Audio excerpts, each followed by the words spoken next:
education.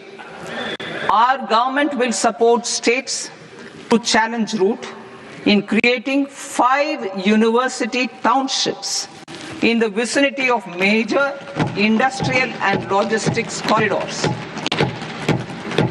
These planned academic zones will host multiple universities, colleges and research institutions, skill centers and residential complexes.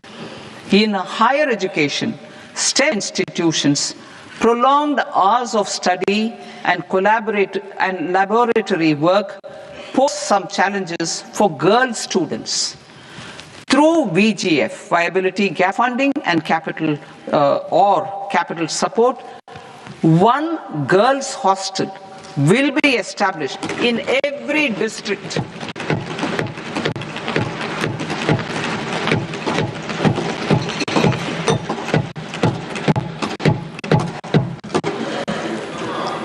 To promote astrophysics and astronomy via immersive experiences.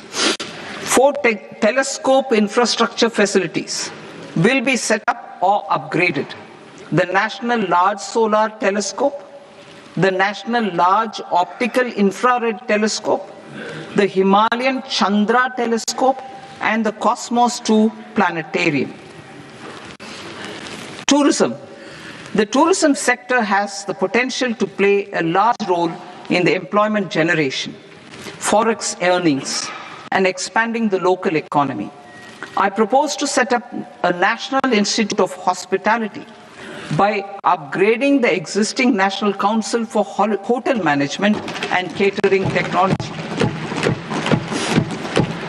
It will function as a bridge between academia, industry, and government. I also propose a pilot scheme for upskilling 10,000 guides in 20 iconic tourist sites through a standardized, high-quality, 12-week training course in hybrid mode in collaboration with the Indian Institute of Management. A national destination digital knowledge grid will be established to digitally document all places of significance, cultural, spiritual, and heritage. This initiative will create a new ecosystem of jobs for local researchers, historians, content creators, and technology partners. India has the potential and opportunity to offer world-class trekking and hiking experience. We will develop ecologically sustainable mountain trails in Himachal Pradesh, Uttarakhand, and Jammu Kashmir.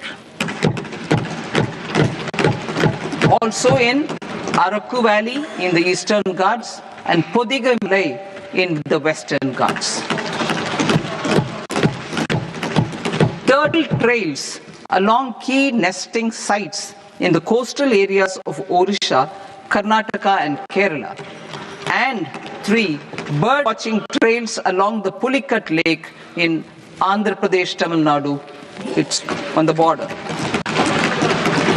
Under the visionary leadership of Honorable Prime Minister, we established the International Big Cat Alliance in 2024. This year, India is hosting the first ever Global Big Cat Summit, where heads of governments and ministers from 95 range countries will deliberate on collective strategies for conservation. Heritage and culture tourism. I propose to develop 15 archaeological sites, including Lothal, Dolavira, Rakhi Gadi, Adichanallur, Saranath, Hastinapur, and Leh Palace into vibrant experiential cultural destinations. Excavated landscapes will be open to the public through curated walkways. Immersive storytelling skills and technologies will be introduced to help conservation labs, interpretation centers, and guides. The sports sector provides multiple means of employment, skilling, and job opportunities. Taking forward the systematic nurturing of sports which is set in motion through the Khelo India program earlier, I propose to launch a Khelo India mission to transform the sports sector over the next decade. The mission will facilitate an integrated talent development pathway supported by training centers which are foundational, intermediate, and elite levels. B, systematic development of coaches and support staff. C, integration of sports science and technology. D, competitions and leagues to promote sports culture and provide platforms. And E, development of sports infrastructure for training and competition. Our third Kartavya aligns with our vision of Sabka Saath Sabka Vikas towards Vikasit Bharat. This requires targeted efforts for 1. Increasing farmer incomes through productivity enhancement and entrepreneurship, with special attention to small and marginal farmers. B. Empowering Divyangjan through access to livelihood opportunities, training, and high-quality assistive devices. C. Empowering the vulnerable to access mental health and trauma care. D. Focus on the Purvodaya states and the Northeast region to accelerate development and employment opportunities. Fisheries.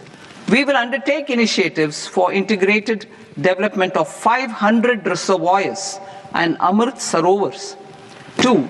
Strengthen the fisheries value chain in coastal areas and enable market linkages involving startups and women-led groups together with fish farmer producer organizations. Animal husbandry. To provide quality employment opportunities in rural and peri-urban areas, we will support the animal husbandry sector in entrepreneurship development through A. A credit-linked subsidy program. B. Scaling up and modernization of livestock enterprises. C. Enhanced creation of livestock, dairy, and poultry. Enhanced creation of livestock, dairy, and poultry-focused integrated value chains. And D. Encourage creation of livestock farmer-producer organizations. High-value agriculture. To diversify farm outputs, increase productivity, enhance farmers' incomes, and create new employment opportunities, we will support high-value crops such as coconut, sandalwood, cocoa, cashew in the coastal areas, agar trees in northeast, and nuts such as almonds, walnuts, and pine nuts in our hilly regions. All of them will be supported. India is the world's largest producer of coconuts. About 30 million people, including nearly 10 million farmers, depend on coconuts for their livelihood. To further enhance competitiveness in coconut production, I propose a coconut promotion scheme to increase production and enhance productivity through various interventions, including replacing and non-productive trees with new saplings or plants or varieties in major coconut growing states. A dedicated program is proposed for Indian cashew and cocoa to make India self-reliant in raw cashew and coconut production and processing, enhance export competitiveness, and transform Indian cashew and Indian cocoa into premium global brands by 2030. Sandalwood. Sandalwood is closely linked to India's social and cultural heritage. Our government will partner with state governments to promote focused cultivation and post-harvest processing to restore the glory of the Indian sandalwood ecosystem, to rejuvenate old, low-yielding orchards, and expand high-density cultivation of walnuts, almonds, and pine nuts, we will support a dedicated program to enhance farmer incomes and in bringing value addition by engaging youth. Bharat Vistar, that is virtually integrated system to access agricultural resources. I propose to launch Bharat Vistar, a multilingual AI tool that shall integrate the AgriStack portals and the ICAR package on agricultural practices with AI systems. This will enhance farm productivity, enable better decisions for farmers, and reduce risk by providing customized advisory support. She Marts for rural women-led enterprises. Building on the success of Lakpati Didi program, I propose to help women take the next step from credit-linked livelihoods to being owners of enterprises. Self-help entrepreneur, She Marts will be set up as community-owned retail outlets within the cluster-level federations through enhanced and innovative financing instruments. Empowering Divyangjan. Divyangjan Kaushal Yojana.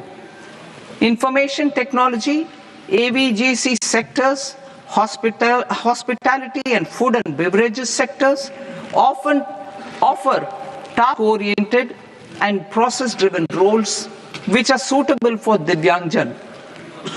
We will ensure dignified livelihood opportunities through industry-relevant and customized training specific to each Divyangjan group. Divyang Sahara Yojana. Timely access to high-quality assistive devices for all eligible Divyangjan is a fundamental need.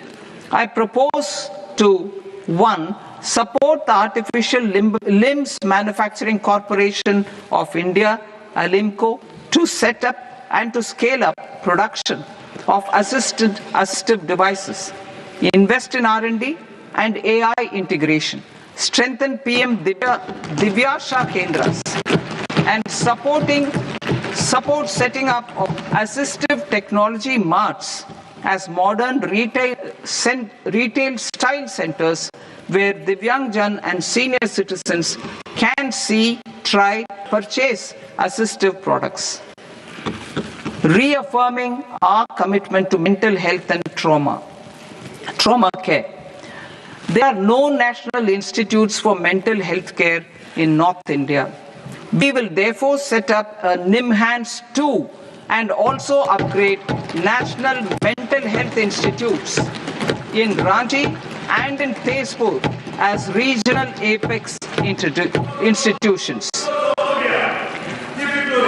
Emergencies expose families, particularly the poor and vulnerable, to unexpected expenditure. We will strengthen and increase these capacities by 50% in district hospitals by establishing emergency and trauma care centers. Focus on Purvodaya states and northeastern regions. Purvodaya. I propose the development of an integrated East Coast industrial corridor with a well-connected node at Durgapur, creation of 5 tourism destinations in 5 Purvodaya states, and the provision of 4,000 e-buses. Buddhist sites in northeastern region. The northeastern region is a civilizational confluence of Theravada and Mahayana or Vajrayana traditions. I propose to launch a scheme for development of Buddhist circuits in Arunachal Pradesh, Sikkim, Assam, Manipur, Mizoram, and Tripura. The scheme will cover preservation of temples and monasteries, pilgrimage interpretation centers, connectivity, and pilgrim amenities.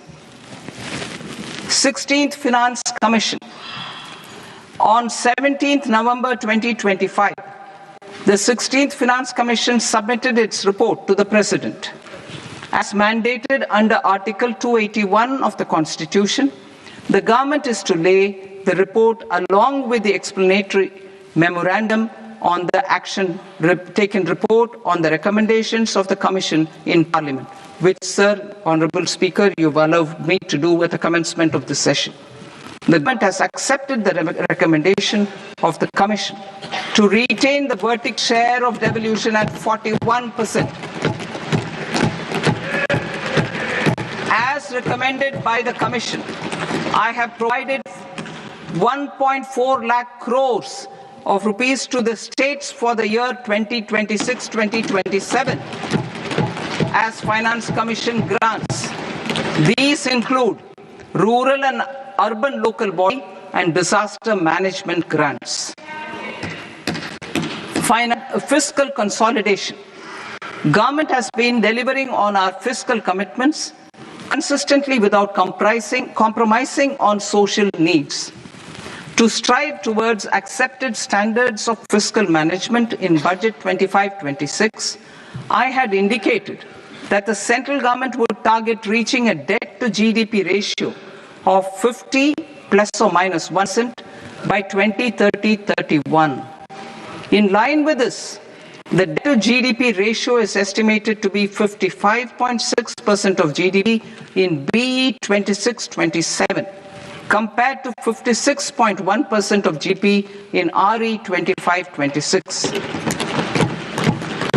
A declining debt to GDP ratio will gradually free up resources for priority sector lending and expenditure by reducing the outgo on interest payments. One of the main operational instruments for debt targeting is the fiscal deficit. I am happy to inform this august House that I fulfilled my commitment made in 2021-2022 to reduce fiscal deficit below 4.5% of GDP by 25-26. In RE 25-26, the fiscal deficit has been estimated at par with BE of 2025-26 at 4.4% of GDP.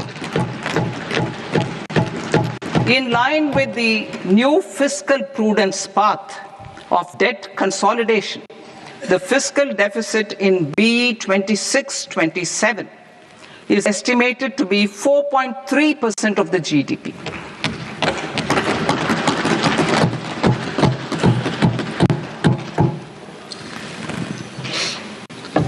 The revised estimates of the non-debt receipts are 34 lakh crore rupees, of which the centre's net tax receipts are 26.7 lakh crore. The revised estimate of the total expenditure is 49.6 lakh crore rupees, of which the capital expenditure is about 11 lakh crores. Budget estimates 2026 to 2027.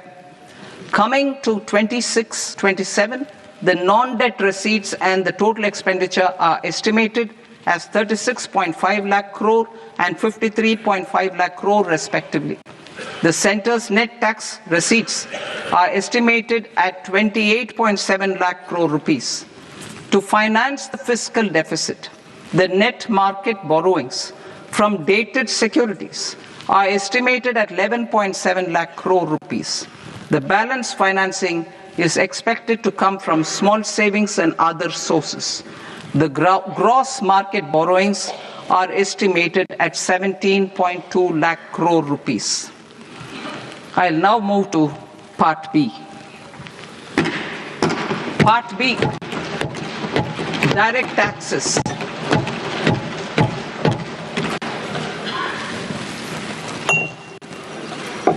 Honorable Speaker, sir, I now present my proposals on direct taxes. New Income Tax Act. In July 2024, I announced a comprehensive review of the Income Tax Act 1961. This was completed in a record time, and the Income Tax Act 2025 will come into effect from 1st April 2026. The simplified income tax rules and forms will be notified shortly. giving adequate time to taxpayers to acquaint themselves with its requirements. The forms have been redesigned such that ordinary citizens can comply without difficulty. Ease of living. I propose that any interest awarded by the Motor Accident Claims Tribunal to a natural person will be exempt from income tax, and any TDS on this account will be done away with. I propose to reduce TCS rate on the sale of overseas tour program package from the current 5% and 20% to 2% without any stipulation of amount. I propose to reduce TCS rate for pursuing education and for medical purposes under the Liberalized Remittance Scheme, popularly known as LRS, from 5% to 2%. Supply of manpower services is proposed to be specifically brought within the ambit of payment to contractors for the purpose of TDS to avoid ambiguity. Thus, TDS on these services will be at the rate of either 1% or 2% only. I propose a scheme for small taxpayers wherein a rule-based automated process will enable obtaining a lower or nil deduction certificate instead of filing an application with the assessing officer. For the ease of taxpayer holding securities in multiple companies, I propose to enable depositories to accept Form 15G or Form 15H from the investor and provide it directly to various relevant companies. I propose to extend time available for revising returns from 31st December to up to 31st March with the payment of a nominal fee. I also propose to stagger the timeline for filing of tax returns. Individuals with ITR 1 and ITR 2 returns will continue to file till 31st July, and non-audit business cases or trusts are proposed to be allowed time till 31st August. TDS on sale of immovable property by a non-resident is proposed to be deducted and deposited through resident buyers and his or her PAN-based challan instead of requiring a TAN, which is a temporary accounting number. To address practical issues of small taxpayers like students, young professionals, tech employees, relocated NRIs, and such others, I propose to introduce a one-time 6-month foreign asset disclosure scheme for these taxpayers to disclose income or assets below a certain size. This scheme would be applicable for two categories of taxpayers, namely A, who did not disclose their overseas income or assets, and B, who disclosed their overseas income and or paid due tax but could not declare the asset acquired. For category A, the limit of undisclosed income or asset is proposed to be up to 1 crore rupees. They need to pay 30% of fair market value of asset or 30% of undisclosed income as tax and 30% as additional income tax in lieu of penalty, and would thereby get immunity from prosecution. For category B, asset value is proposed to be up to 5 crore rupees. Here, immunity from both penalty and prosecution will be available with a payment of fee of 1 lakh rupees. Rationalizing penalty and prosecution. Multiplicity of proceedings are hindrance to the ease of doing business. I propose to integrate assessment and penalty proceedings by way of a common order for both. There will be no interest liability on the taxpayer on the penalty amount for the period of appeal before the first appellate authority, irrespective of the outcome of appeal process. Further,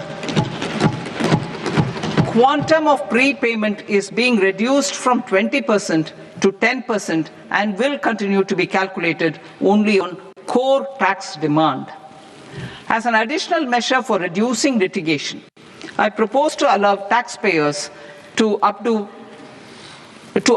their returns even after reassessment proceedings have been initiated, and an additional 10% tax rate over and above the rate applicable for the relevant year. The assessing officer will then use only this updated return in his proceedings. There is already a framework for immunity from penalty and prosecution in the cases of underreporting. I propose to apply this framework for immunity to misreporting too. However, in such a case, the taxpayer will need to pay 100% of the tax amount as an additional income tax over and above the tax and interest due.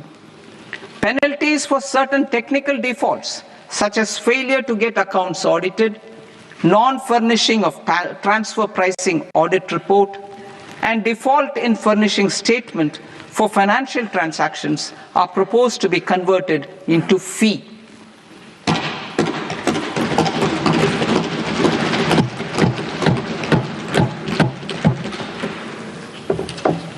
I propose to rationalize prosecution framework under Income Tax Act while maintaining a careful balance for deterrence in some serious offence. Non-production of books of account and documents and requirement of TDS payment where payment is made in kind are being decriminalized. Further, minor offences will attract fine only. The remaining prosecutions will be graded commensurate with the quantum of offence. They will entail only simple imprisonment with maximum imprisonment reduced to 2 years and power to courts to convert even those into fines. There is no penalty. There is no penalty presently for non-disclosure of non-immovable foreign assets with aggregate value less than 20 lakh rupees. I propose to also provide them with immunity from prosecution with retrospective effect from 1/10/2024.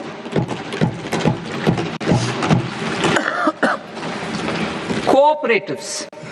Deduction is already allowed to a primary cooperative society engaged in supplying milk, oilseeds, fruits or vegetables raised or grown by its members. I propose to extend this deduction to also include supply of cattle feed and cotton seed produced by its members. I propose to allow inter-cooperative society dividend income as deduction under the new tax regime to the extent it is further distributed to its members. I further propose to allow exemption for a period of 3 years to dividend income received by a notified national cooperative federation on their investments made in companies up to 31/1/2026. This exemption would be allowed only for dividends further distributed to its member cooperatives. Supporting IT sector as India's growth engine. It is a global leader in software development services, IT-enabled services, knowledge process outsourcing services, and contract R&D services relating to software development. These businesses and their segments are quite interconnected with each other. All these services are proposed to be clubbed under a single category of information technology services with a common safe harbor margin of 15.5% applicable to all. The threshold for availing safe harbor for IT services is being enhanced substantially from 300 crore rupees to 2,000 crore rupees. Safe harbor for IT services shall be approved by an automated rule-driven process without any need for tax officer to examine and accept the application. Once supplied by a services company, the same safe harbor can be continued for a period of 5 years at a stretch at its choice. For IT services companies who want to conclude advanced pricing agreement, APA, I propose to fast-track unilateral APA process for IT services and endeavor to conclude it within a period of 2 years. The period of 2 years can be extended by a further period of 6 months on taxpayers' request. I propose to extend the facility of modified returns available to the entity entering APA to its associated entities also. Attracting global business and investment. Recognizing the need to enable critical infrastructure and boost investment in data centers, I propose to provide tax holiday till 2047 to any foreign company that provides cloud services to customers globally by using data center services from India. It will, however, need to provide services to Indian customers through an Indian reseller entity. I also propose to provide a safe harbor of 15% on cost in case the company providing data center services from India is a related entity. To harness the efficiency of just-in-time logistics for electronic manufacturing, I propose to provide safe harbor to non-residents for component warehousing in a bonded warehouse at a profit margin of 2% of the invoice value. The resultant tax of about 0.7% will be much lower than in competing jurisdictions.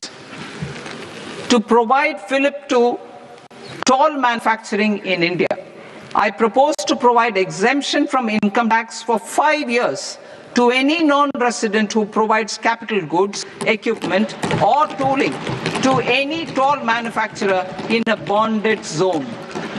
To encourage vast pool of global talent to work in India for a longer period of time, I propose to provide exemption to global, non-India sourced income of a non-resident expert for a stay period of 5 years under notified schemes.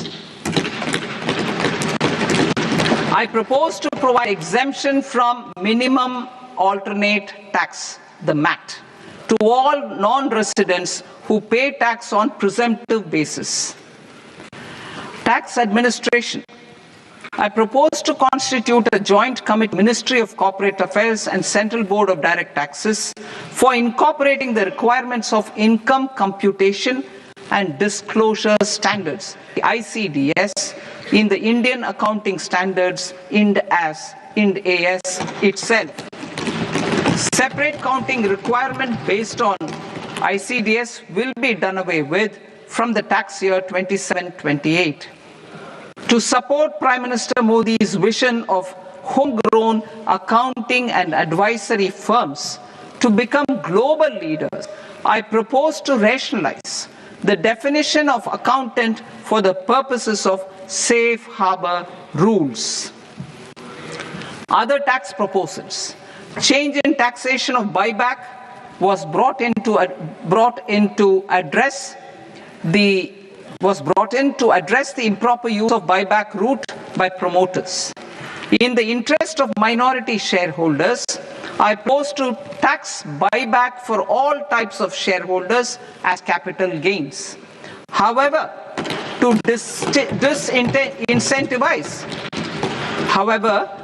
disincentivize misuse of tax arbitrage, promoters will pay an additional buyback tax. This will make effective tax 22% for corporate promoters. For non-corporate promoters, the effective tax will be 30%. TCS rate for sellers of specific goods, namely alcoholic liquor, scrap, and minerals, will be rationalized to 2%, and that on tendu leaves will be reduced from 5% to 2%. I propose to raise the STT on futures to 0.05% from the present 0.02%. STT on options premium and exercise of options are both proposed to be raised to 0.15% from the present rate of 0.1% and 0.125% respectively. We reformed the taxation landscape for corporates in 2019 by providing them a simplified regime with lower tax rate so that they could productively focus on business rather than on claim of deductions and exemptions. To encourage companies to shift to the new regime, set off of brought forward MAT credit, minimum alternate tax credit, is proposed to be allowed to companies only in the new regime. Set off using available MAT credit is proposed to be allowed to an extent of 1/4 of the tax liability in the new regime. MAT is supposed to be made final tax, so there will be no further credit accumulation from 1st April 2026. In line with this change, the rate of final tax is being reduced to 14% from the current MAT rate of 15%. The brought forward credit of taxpayers accumulated till 30th March 2026 will continue to be available to them for set-off as above. Indirect taxes. I shall now take up proposals related to indirect taxes. My proposals for customs and central excise aim to further simplify the tariff structure, support domestic manufacturing, promote export competitiveness, and correct inversion in duty. To continue weeding out long-continuing customs duty exemptions, I propose to remove certain exemptions on items which are being manufactured in India or where the imports are negligible. Similarly, to further simplify the process of ascertaining the rate of duty applicable on a particular item, I propose to incorporate certain effective rates in various customs notifications to the tariff schedule itself. I shall now take up sector-specific proposals. Promotion of exports of marine, leather, and textile products. I propose to increase the limit for duty-free imports of specified inputs used for processing seafoods for export from the current 1% to 3% of FOB value of the previous year's export turnover. I also propose to allow duty-free imports of specified inputs, which is currently available for exports of leather or synthetic footwear, to exports of shoe uppers as well.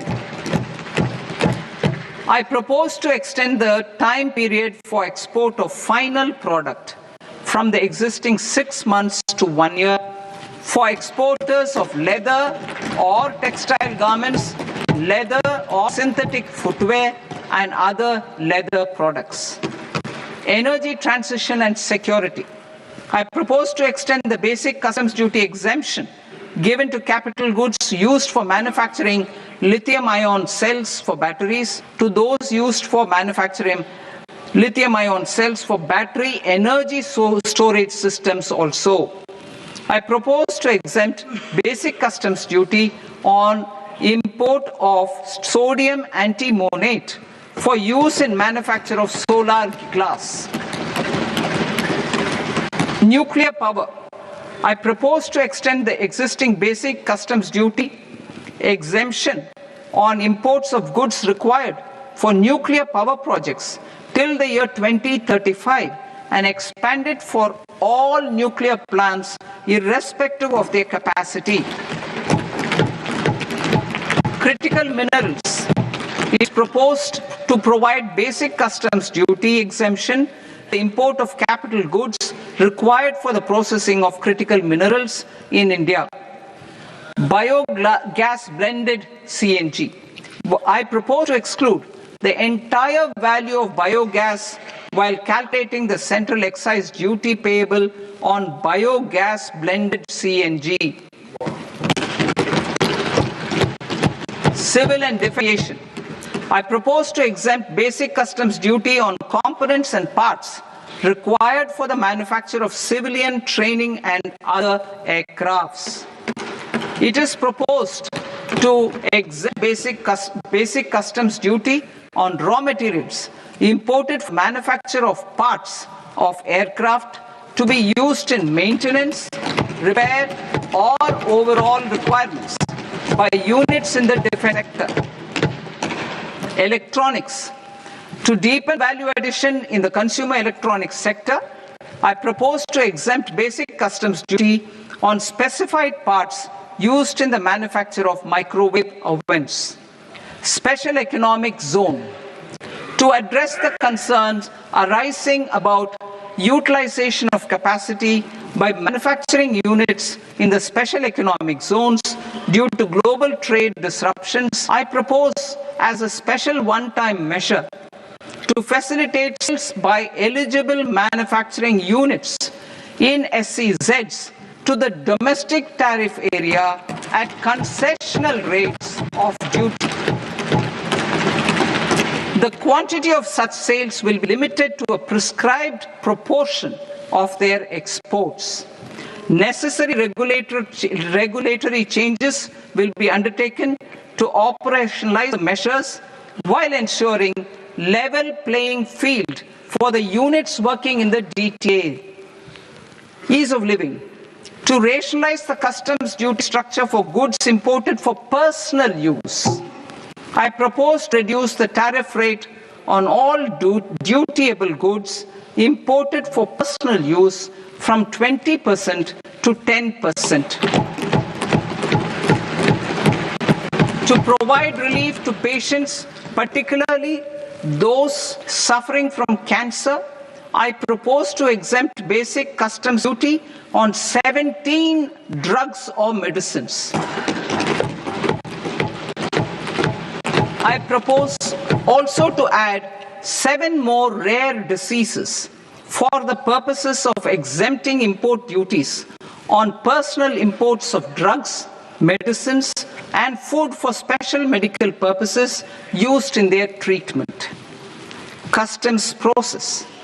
India's role and share in the global trade is poised for a major leap in line with our ambition and journey towards Vikasit Bharat.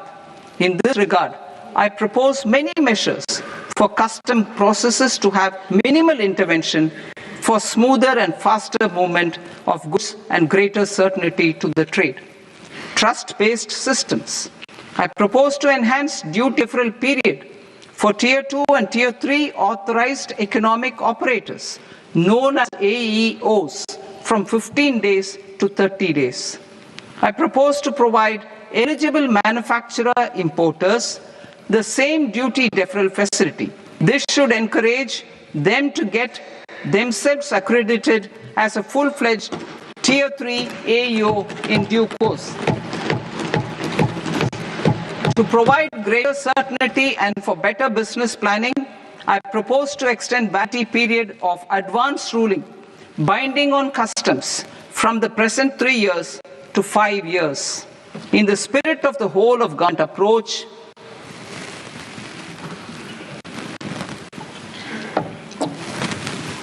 government agencies will be encouraged to leverage AEO accreditation for preferential treatment in clearing their cargo.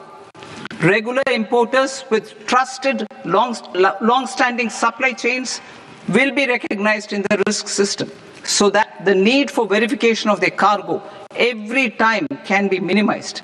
Export cargo using electronic sealing.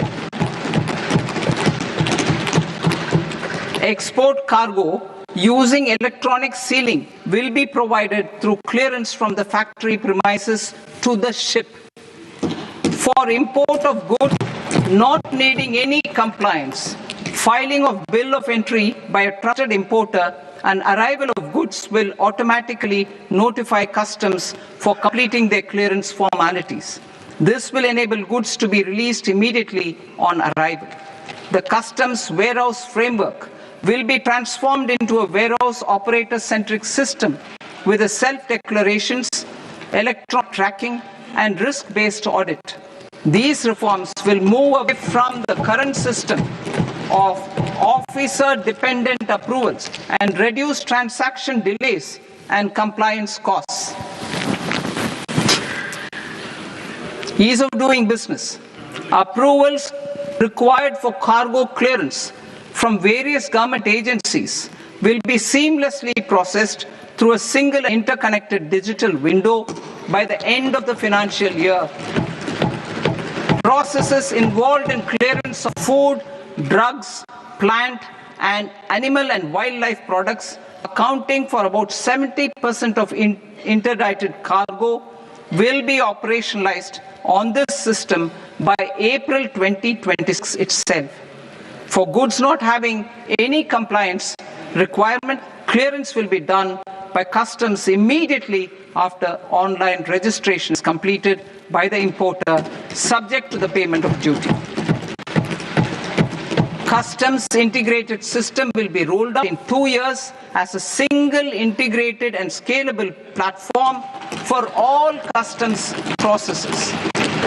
Utilization of non-intrusive scanning with advanced imaging and AI technology for risk assessment will be expanded in a phased manner with the objective to scan every container across all the major ports.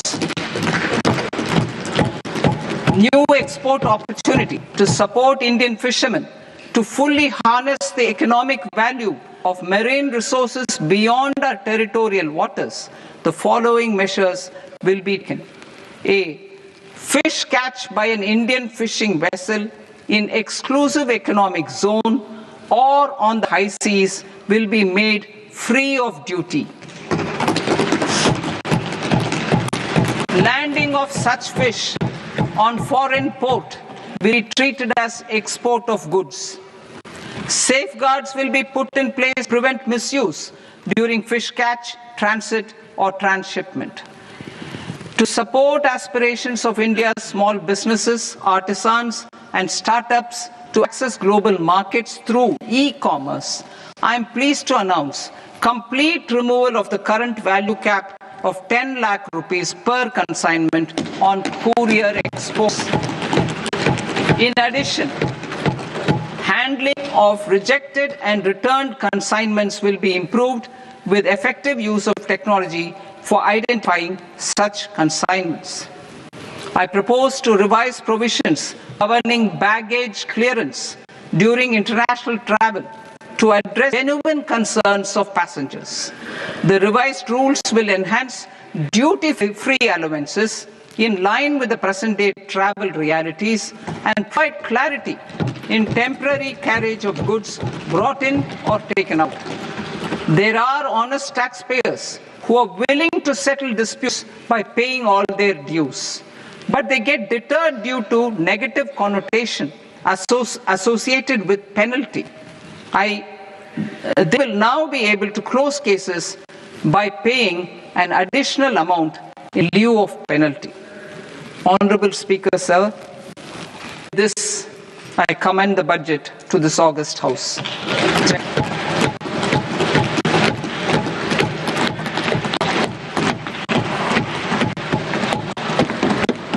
1.5 hours.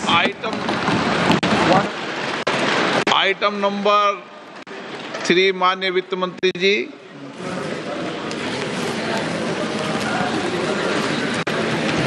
Item number 2, sir. 3. Sir, with your permission, I rise to lay on the table of the following statements under Section 3(1) of the Fiscal Responsibility and Budget Management Act of 2003. Medium-term fiscal policy, fiscal policy strategy statement, and macroeconomic framework statement. Item number 4, माननीय वित्त मंत्री जी. Sir, with your permission, I move for leave to introduce the Finance Bill 2026. प्रश्न है कि विधेयक को पुनर्स्थापित करने की अनुमति प्रदान की जाए. तो सदस्य इस पक्ष में हाँ गए, सदस्य विरोध में ना आए। मेरे विचार में निर्णय हाँ वालों के पक्ष में, हाँ वालों के पक्ष अनुमति प्रदान है। माननीय मंत्री जी अब विधेयक पूरे स्थापित करें। Sir, I introduce the bill. माननीय सदस्य, आपको सूचित किया जाता है कि माननीय मंत्री जी के बजट भाषण की कॉपी पब्लिकेशन काउंटर पर ली जाती है। बजट बयान और बजट से संबंधित दस्तावेज आपके मोबाइल फोन और मेंबर पोर्टल्स पर ही उपलब्ध है। सभा की कार्रवाई कल सोमवार दिनांक 2 फरवरी 2026 को प्राप्त 11 बजे तक के लिए स्थगित की जाती है।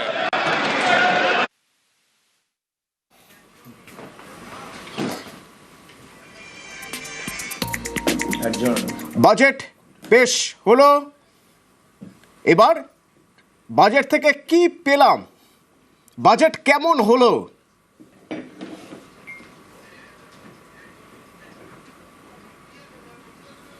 সেসব নিয়ে পর্যালোচনা চলবে। আমি শুরু করব আমি অরিজিতা দিকে কি পেলাম। আমরা এই যে পুরো বাজেটটা, প্রথমত এই বাজেটের শুরুতে আমরা অনেক কথা বলছিলাম যে এই বাজেট জনমুখী হবে কিনা, 5টা রাজ্যে ভোট, সেই ভোটের কথা ভেবে হবে কিনা।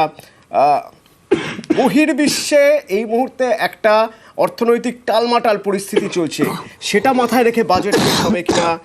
এই বাজেট পেশের পরে কি মনে হলো, প্রপার ব্যালেন্স করে একটা বাজেট পেশ? আমি যদি খুব ক্রস খুব অ্যাপারেন্ট ধরতে চাই, ঠিক কি মনে হচ্ছে?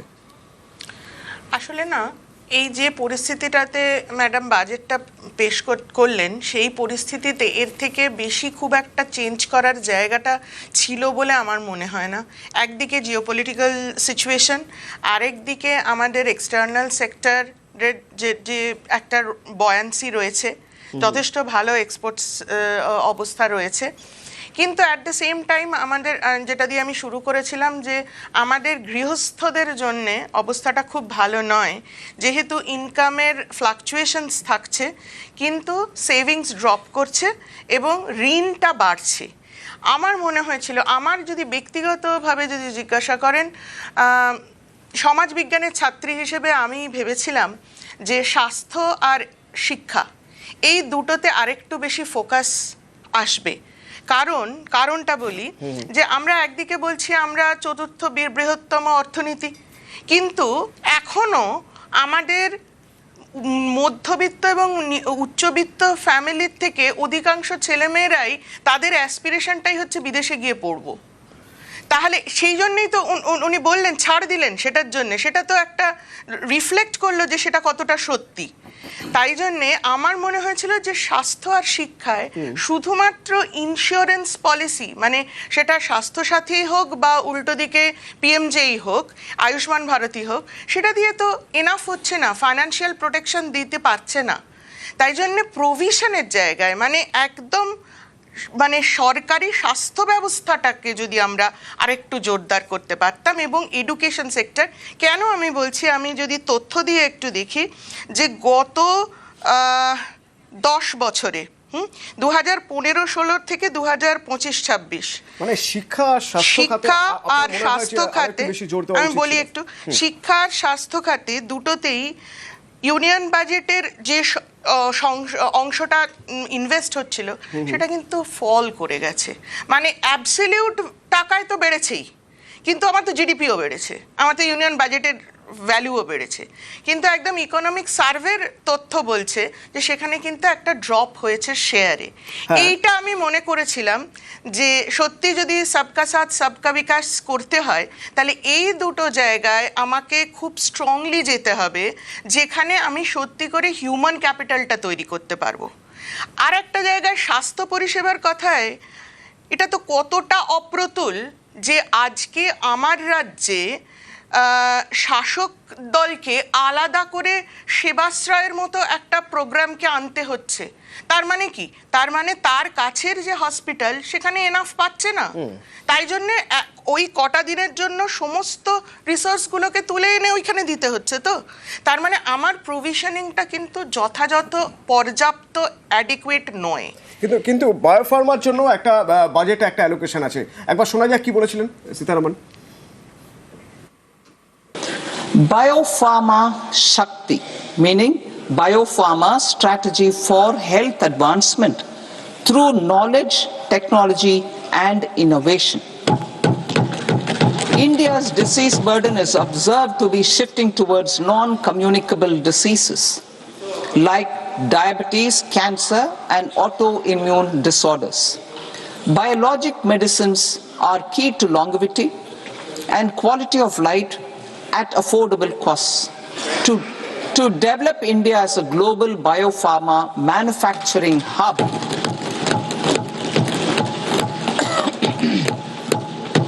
I propose the Biopharma Shakti with an outlay of 10,000 crores over the next 5 years. বাজেটে আয়ুর্বেদ প্রসঙ্গ নিয়েও রয়েছে, অ্যালোকেশন রয়েছে, বাজেট বরাদ্দ হয়েছে কি? Ayurveda gained a similar global acceptance and recognition. Exporting quality Ayurveda products helps farmers who grow the herbs and youth who process the products. To meet growing global demand, a few more steps are being taken. I propose to 1. Set up 3 new All India Institutes of Ayurveda. 2. Upgrade Ayush pharmacies and drug testing labs for higher standards of certification ecosystem and make available more skilled personnel. 3. Upgrade the WHO Global Traditional Medicine Center in Jamnagar to bolster evidence-based research, training and awareness for traditional medicine. একেবারে শুনে নেওয়া যাক health education অর্থাৎ স্বাস্থ্য শিক্ষা খাতেও কত বরাদ্দ হলো। Education. Our government will support states to challenge route in creating 5 university townships in the vicinity of major industrial and logistics corridors. These planned academic zones will host multiple universities, colleges and research institutions, skill centers and residential complexes.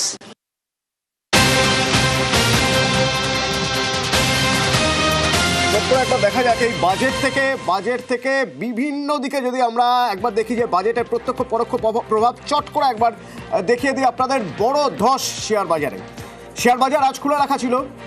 Budget যেহেতু আজ রবিবার share বাজার খোলা ছিল এবং share বাজারে বড় সড় ধস 800 থেকে 1500।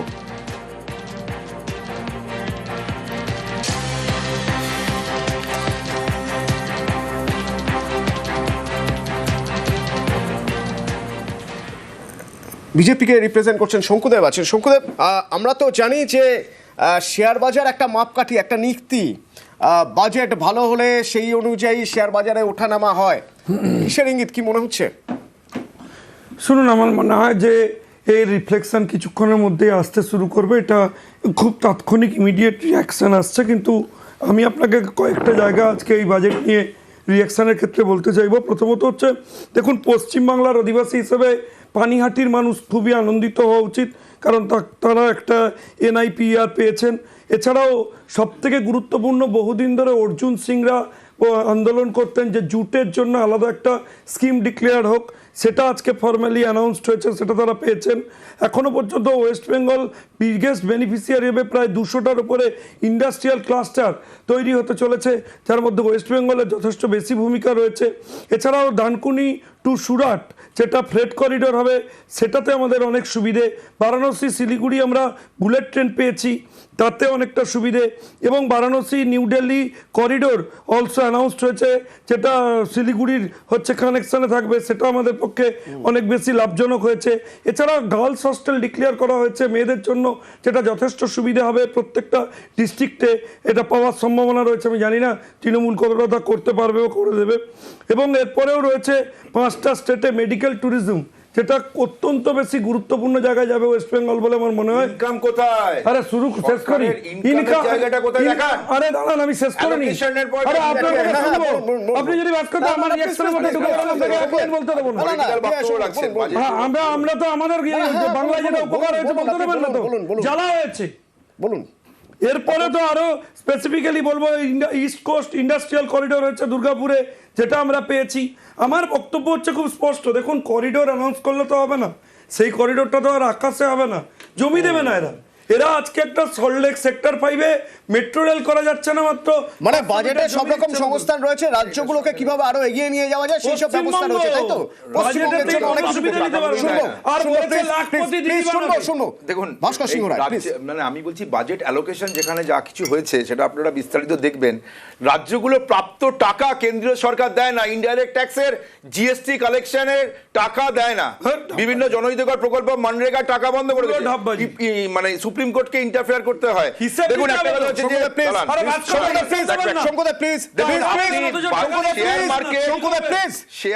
শেয়ার মার্কেট একটা ইন্ডিকেটর, শেয়ার মার্কেটের আপনি ধস নেমে গেল, বাজেট নাকি ভালো হলো। ইনকাম ট্যাক্সের কি হলো, ইনকাম ট্যাক্স ITR 1 ITR 2 31 জুলাইয়ের মধ্যে ফাইল করবেন, কিন্তু 31 মার্চের মধ্যে রিভিশন করবেন। কি দিল TCS, ফরেনে যাওয়ার TCS এর জন্য, যেটা 2% করেছে। আর কি করেছে, ক্লাউড ট্যাক্স, মানে যারা ক্লাউড কম্পিউটিং ইত্যাদিতে ইনভেস্ট করবে ফরেন কোম্পানি, তাদের 2047 অবধি কর ছাড় দিয়ে রেখেছে। সাধারণ মানুষের আপনি দেখুন স্পেন্ডিং, যেটা দিদি বলছিলেন যে আমাদের হাতে টাকা কোথায়, এক্সপেন্ডিচার কোথায়, আমরা লোন নিচ্ছি, লোন রিপেমেন্ট করতে পারছে না। আপনি যেটা ছোট ছোট বাড়িগুলো যেটা 30 লক্ষ টাকার মধ্যে, সেটাকে 30 লক্ষ, তার কেনা বেচা কমে গেছে। আপনি মার্কেটের আপনি যে জিডিপি যে ক্যালকুলেশন করেন 2025 সালের নভেম্বর মাসে IMF এটাকে সি ক্যাটাগরি করেছে, সি। তাহলে আপনি কিসের গ্রোথ দেখাচ্ছেন? আপনার এখানে বলুন যে এক্সপোর্টের লক্ষ্য কি? আমেরিকার বাজার তো ট্যারিফের জন্য এখন বন্ধ, তাহলে এই যে গোল্ড অ্যান্ড জুয়েলারি সেগুলো এক্সপোর্ট করবে কতটা এবং কোথায়? ইউরোপিয়ান বাজার অত বড় নয়, it cannot be compared with US market. তাহলে আমাদের এখানে এক্সপোর্ট, আমাদের এখানে জিডিপি, এই যে একটা কিছু স্ট্যাটিস্টিক্যাল ডেটা নিয়ে যে প্রডিউস করছে, সেই স্ট্যাটিস্টিক্যাল ডেটাটার কোনো ইম্প্যাক্ট কি আছে মানুষের মধ্যে, সেটা কিন্তু পর্যালোচনা করা দরকার। মানুষের আরেকটা কথা বলি, কর্মসংস্থানের কথা বলছেন, গিগ ইকোনমি, এখন পার্মানেন্ট কোনো কাজ নেই। সারা ভারতবর্ষ জুড়ে গিগ ইকোনমি, 6 মাসের কাজ করছে, 3 মাস কাজ করছে, তারপরে কাজ নেই। মানে স্থায়ী কর্মসংস্থানের লক্ষ্যে সরকারের কোন দিশা দেখাতে পেরেছে? কিন্তু আমি রোডের সঙ্গে কথা বলবো যে একটা ভিশনের কথা বলছেন, শঙ্কুদেব বললেন যে একটা ভিশন, বাজেট একটা ভিশন তৈরি করে দিয়েছে, আমাদের রাজ্য অনেক কিছু পেতে পারে, পাওয়ার মতো পরিস্থিতি রয়েছে, কিন্তু সেখানেও ইফ অ্যান্ড বাটস রয়েছে, কিন্তু ভিশন তো তৈরি করে দিয়েছে। মনে হয় আপনার ভিশনের, আমাকে দেখুন একটা কথা হচ্ছে যে বাজেট যে ভিশনারি, কোন দিক থেকে ভিশনারি দেখবেন? আপনাকে প্রথম হচ্ছে যে প্রোডাকশন বাড়াতে হবে, এক্সপোর্ট বাড়াতে হবে। আপনি বলুন যে আমাদের জিডিপির বেশিরভাগ অংশটা যে সার্ভিস সেক্টর থেকে, সার্ভিস সেক্টর থেকে ম্যানুফ্যাকচারিং সেক্টরের কোথায় জিডিপি, কোথায় ম্যানুফ্যাকচারিং সেক্টর জিডিপি কোথায় বলতে হবে। আপনারা তো বলেছিলেন সমুদ্র, আমরা এতক্ষণ ধরে একটা বাজেট শুনলাম, আমাদের নেতা রাহুল গান্ধী প্রথম দিন থেকে বলে এসছেন যে একটা হলো বাজেট লাস্ট 11 বছর ধরে চলছে। আজকেরও বাজেটটা আপনি শুনুন, কেউ কিছু বলতে পারবে না যে বাজেটে কি এক্স্যাক্টলি পেলাম। আপনি দেখুন, উনি বললেন বায়োফার্মা, না আপনি কিভাবে বলছেন বলতে দিচ্ছেন ধরে হলো বাজেট চলছে, তাহলে দেশটা না সেটাই তো বলছি, দেশটা মনোপলিরাই চালাচ্ছে, পুরোপুরি মনোপলিরাই চালাচ্ছে। আমরা আজকে দেখছি যারা অতি রিচ তারা এখানে কর্পোরেট ট্যাক্স কম দিচ্ছে এবং তাদের পার্সোনাল ট্যাক্সের থেকে বাঁচার জন্য দুবাই বা অন্য কোনো ট্যাক্স হেভেন্সে চলে যাচ্ছে। একটা পয়েন্ট দেখুন, 10,000 কোটি টাকা উনি বায়োফার্মাতে দিচ্ছেন। আপনি জানেন বায়োফার্মার সব থেকে বড় যে ভ্যাকসিনেশনের জন্য যে কোভিডের সময় যে ব্যক্তি, আমি নাম নেব না, সেই ব্যক্তি আজকে NRI হয়ে গেছেন, তিনি আজকে RCB কিনছেন। তো ইন্ডিভিজুয়ালসরা রিচ হচ্ছে, কিন্তু জনগণের কিছু হচ্ছে না। একটা পয়েন্ট দেখুন, আয়ুর্বেদের জন্য উনি বললেন 5টা স্টেটকে তিনি জিনিসপত্র মানে জায়গা দেবেন। কোন 5টা স্টেট? এটা কি বাংলা আছে তার মধ্যে, না এখানে খালি যারা ডাবল ইঞ্জিন সরকারের মধ্যে পড়ছে তাদের জন্য? সেটার কোনো স্পেসিফিকেশন নেই।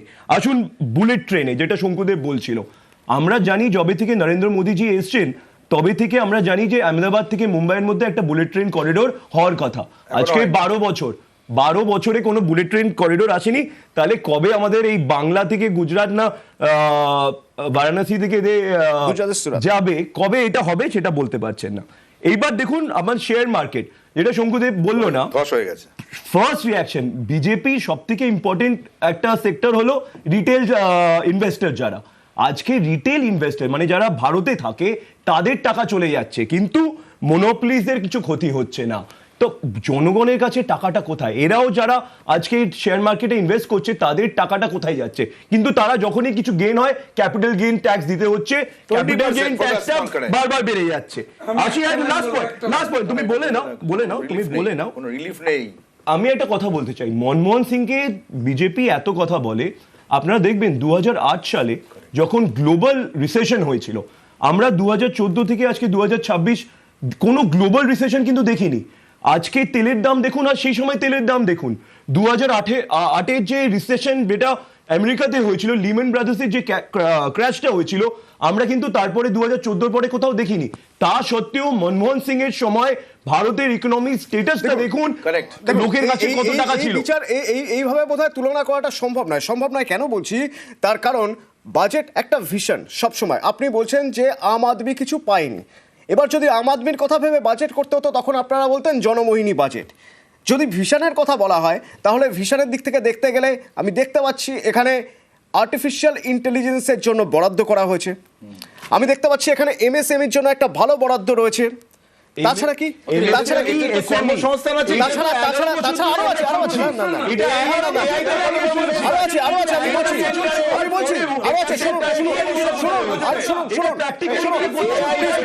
প্লিজ বলতে দিতে হবে,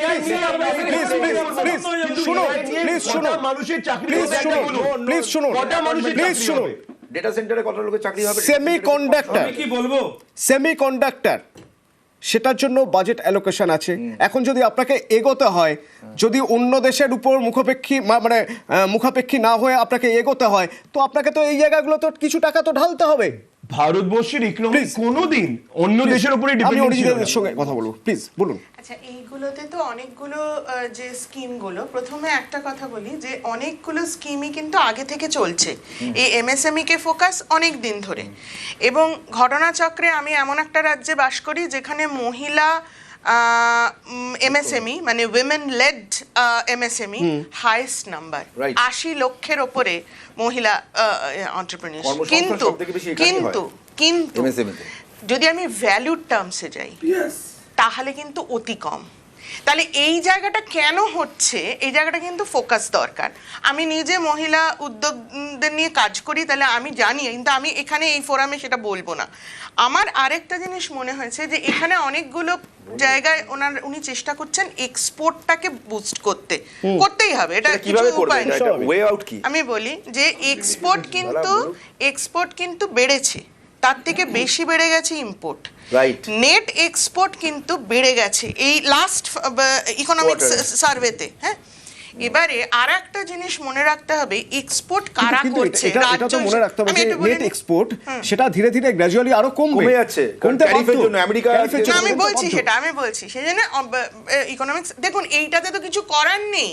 এই জিওপলিটিক্যাল সিচুয়েশনটাই আপনি কি করবেন? ইউএস মার্কেটটা যে এখানে একটা পয়েন্ট আমার বলার আছে, তাদের তো বুস্ট আপ করতে হবে। একটা পয়েন্ট বলে দিই, বাংলাদেশের মার্কেটটা কিন্তু ক্র্যাশ করেছে। Bangladesh was one of the biggest exporter, যেখানে উনি বলছেন টেক্সটাইল নিয়ে, যেটা উনি আজকে ফোকাস করতে চাইছেন। কিন্তু Bangladesh has been out of the market অনেক দিন ধরে। এই জায়গায় কিন্তু ইন্ডিয়া অনেক দিন আগে থেকে এই জায়গাটা নেওয়ার কথা ছিল। কিন্তু যেটা ম্যাডাম বলছিল, 11 বছর ধরে কিন্তু আমরা বারবার শুনছি যে এমএসএমই এক্সপোর্টের জায়গাটা যদি দেখেন, কোন রাজ্যগুলো এই সুবিধাটা পেয়ে নিতে পেরেছে? 5টা রাজ্য: মহারাষ্ট্র, গুজরাট, কর্ণাটকা, তামিলনাড়ু, উত্তরপ্রদেশ। 5টা রাজ্য থেকে আমাদের মোট এক্সপোর্টের 70% বেশি এক্সপোর্ট হয়। এবারে আরো বলছি, এই জায়গাগুলোতে অ্যাগ্লোমারেশনে রয়েছে। এই 5টার মধ্যে 4টে কোস্টাল রিজিয়ন, তারা সুবিধাটা পাচ্ছে। আমরাও কিন্তু কোস্টাল, আমরা সুবিধাটা পাইনি যে কোনো কারণে হোক। আমি পলিটিক্সে ঢুকবো না, কিন্তু হ্যাঁ আপনি ঢুকবেন। আমি উত্তরপ্রদেশটা বলি, উত্তরপ্রদেশে যদি দেখা যায় পুরো অ্যাগ্লোমারেশনটা হচ্ছে নয়ডা সেন্ট্রিক, অর্থাৎ তার বাইরের জায়গাগুলোতে। এবারে আপনি বলুন তো যে আমাদের ডেমোগ্রাফিক কনসেন্ট্রেশন হার্টল্যান্ড কোথায়? উত্তর, মধ্য আর পূর্ব ভারতে। আমরা কিন্তু এক্সপোর্টের এই বেনিফিটগুলো পাচ্ছি না। তার মানে হচ্ছে এইটা নয় যে আমরা পেতে পারবো না। আমাদের যদি পেতে হয় তাহলে আমাদের রেসপেক্টিভ রাজ্য সরকারকে সেই জায়গায় আমাদের সাপোর্টটা দিতে হবে। আনফর্চুনেটলি এই রাজ্য সরকারদেরই এখন বর্তমান স্টেট ফিনান্সের অবস্থাটা বড্ড খারাপ। তারা আর কোন জায়গায় ওই সাপোর্টটা দেবে তারা জানেন না, কারণ সত্যি তারা তো পুরোটাই ঋণের উপরে চলছেন। ভারত সরকারও চলছে, ভারত সরকার চলছে, কিন্তু ডেট সার্ভিসিং কমেছে। সরকারে সেটা তো পাচ্ছেন, এটা মানবেন? মানরেগার জন্য পাচ্ছেন না, জিএসটি কালেকশনে আমাদের পাওয়ার কথা পাচ্ছি না। আমি শেষ করে এই গভর্নমেন্টকে বলা যায় না, দিদি প্লিজ আরে আমি শেষ করে নি, তারপরে বলুন। এবার আমার যেটা বক্তব্য যে এই যে স্কিমগুলো আনছে সেগুলোর যাতে প্রপার ইমপ্লিমেন্টেশন হয়, এবং এডুকেশনের ক্ষেত্রে যেটা বলছিলাম, এক্সপোর্টেও ঠিক সেম জিনিস হচ্ছে। যেগুলো অলরেডি খুব ভালো জায়গায় আছে, এডুকেশনের একটা বড় টাকা যাচ্ছে শুধু এনআইআইটি আর আইআইটিতে, কিন্তু তারপর আপনি বলছেন যে অ্যালোকেশনটা যদি ঠিকঠাক হয়, বড় কনসেন্ট্রেটেড হয়ে যাচ্ছে, কনসেন্ট্রেটেড হয়েছে। আমি একটা কথা ওকে বলা যায়, ফরেন অ্যাসেট, এক সেকেন্ড আমি বলছি, অনেকক্ষণ বলেছেন, আমি রিপ্লাই করব। স্মল ট্যাক্স পেয়ারদের জন্য 6 মাসের সময় দিয়েছে, তার মানে এখানের লোকেরা ফরেনে অ্যাসেট করেছে, সেটা ডিসক্লোজার করার জন্য স্কিম দিয়েছে। এটার সঙ্গে ভারতের কোনো কি উপকার হবে? কি উপকার হবে বলতে হবে। আমার ম্যাডামের বক্তব্যে দুটো বলার বিষয় আছে এবং সেটা পুরোপুরি পলিটিক্যাল। সেটা হচ্ছে প্রথম, মহিলাদের ক্ষেত্রে আমি বলবো এই রাজ্যে আমার কাছে কিছু বাইট আছে, একটু শোনাবো please. Saugata Roy please. Budget কিছু নেই, এটা কালারলেস, ওডারলেস আর টেস্টলেস বাজেট। নতুন কিছু নেই, অ্যানাউন্স করেছে সবই all in the future. Indirect বা ডিরেক্ট ট্যাক্সে কোনো মডিফিকেশন করেনি। এই বাজেট কোনো উৎসাহ সৃষ্টি করবে না, বাংলা কথাটাই নেই। পূর্বোদয় বলে একটা ছোট্ট কি দিয়েছে, কিন্তু বাংলা পজিটিভলি নেগলেক্টেড। সব স্টেটই নেগলেক্টেড, তার মধ্যে বাংলা বেশি নেগলেক্টেড। সাংসদ সৌগত রায় বলছেন বেসলেস বাজেট, এই বাজেট থেকে কিছুই পাওয়া যাচ্ছে না। আচ্ছা, আমি যে বিষয় বলছিলাম সেটা হচ্ছে, ম্যাডাম খুব নির্দিষ্ট করে বলেছেন, আমি স্পেসিফিক্যালি অভিযোগ করব যে এই রাজ্যে মহিলাদেরকে কর্মসংস্থানের বদলে ভাতাজীবী বেশি বাড়ানোর চেষ্টা হয়েছে। এমএসএমই সেক্টর, দাদা, এমএসএমই সেক্টরে হচ্ছে কাজ করবার জন্য, যেখানে কেন্দ্র সরকার আজকে বলছে লাখপতি দিদি বানাও, প্রজেক্টের ভেতর ইনভলভ করো, এনারা বিভিন্ন সেলফ হেল্প গ্রুপ খুলে দিয়েছেন, কিন্তু ডিপেন্ডেন্সি বাড়িয়ে দিয়েছেন লক্ষ্মীর ভান্ডার নামে একটা প্রজেক্ট করে, যাতে মাসে 1000 টাকা করে এনারা পাচ্ছেন, কাজ করছেন না। দুই, আমি আরেকটা বিষয় বলতে চাই, সেটা খুবই গুরুত্বপূর্ণ, যে এক্সপোর্টের ক্ষেত্রে সব থেকে গুরুত্বপূর্ণ ভূমিকা পালন করে হচ্ছে পোর্ট। এখানে মুখ্যমন্ত্রী ঘোষণা করলেন যে আমি ডিপ সি পোর্ট করব, জমি নেই, প্ল্যানিং নেই, এবং নর্মালি যে পোর্ট রয়েছে সেই পোর্টের কানেক্টিভিটি যে রোড করা, তাকে সাপোর্ট দেওয়া, সমস্ত রকম নন কোঅপারেশন করে যাচ্ছে। আজকে হলদিয়া পোর্ট এফেক্টেড, আজকে কলকাতা পোর্ট দখল হয়ে গেছে, এখানে তোলাবাজি চলছে। আবার চট করে দেখে নি আমাদের রাজ্য কি পেল, প্লিজ একবার চট করে শুনবো আমাদের রাজ্য কি পেল এই বাজেটে। I propose the development of an integrated East Coast industrial corridor with a well-connected node at Durgapur, creation of 5 tourism destinations in 5 Purvodaya states, and the provision of 4,000 e-buses. Buddhist sites in northeastern region. The northeastern region is a civilizational confluence of Theravada and Mahayana or Vajrayana traditions. In order to promote environmentally sustainable passenger systems, we will develop 7 high-speed rail corridors between cities as growth connectors, namely Mumbai to Pune, Pune to Hyderabad, Hyderabad to Bengaluru, Hyderabad to Chennai, Chennai to Bengaluru, Delhi to Varanasi, Varanasi to Siliguri. To promote environmentally sustainable movement of cargo, I propose to 1. Establish new dedicated freight corridors connecting Dankuni in the east to Surat in the west. Operationalize 20 new national waterways over the next 5 years. Starting with National Waterways 5 in Orissa to connect mineral-rich areas of Talcher and Angul and industrial centers like Kalinga Nagar to the ports of Paradip and Dhamra. Corridor আমরা এরপরে reaction নিয়েছিলাম, আমরা কথা বলেছিলাম সুদীপ বন্দ্যোপাধ্যায়, কি বলছেন শোনা যাক। বাংলা নামটা উচ্চারণ হলো না বক্তৃতার মধ্যে, অনেক রাজ্যের নাম উচ্চারণ হলো, কোথাও একটা কিছু উচ্চারিত হবে এরকম ভাবা গেছে। ভোট আসছে, বিজেপি নিজের ভোটের জন্য কিছু বাড়তি আর্থিক সহযোগিতা করতে পারত, যেটা বিহারের ক্ষেত্রে অন্ধ্রপ্রদেশের ক্ষেত্রে করেছে, সেটাও বাংলার জন্য করতে পারবে না। যেটা বারবার বলতে চাইছি, বিজেপি নেতারা যতই যাক, যতই লাফালাফি, ওরা জানে বাংলার কাছে ওদের কিছু পাবার নেই।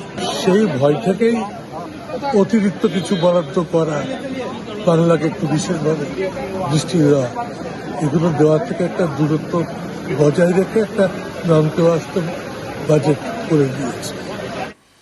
শঙ্কুদেব, কি মনে হয় বাংলা কিছু পাওয়া উচিত ছিল আরো? দেখুন, আমি মনে হয় সুদীপদার সিনিয়র মানুষ, কিন্তু বয়স হচ্ছে, উনি খেয়াল করেননি পুরো বাজেটটা।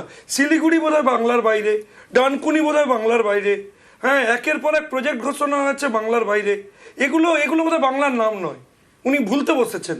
আমার মনে হয় এ ব্যাপারে ওনার ট্রিটমেন্টের প্রয়োজন আছে।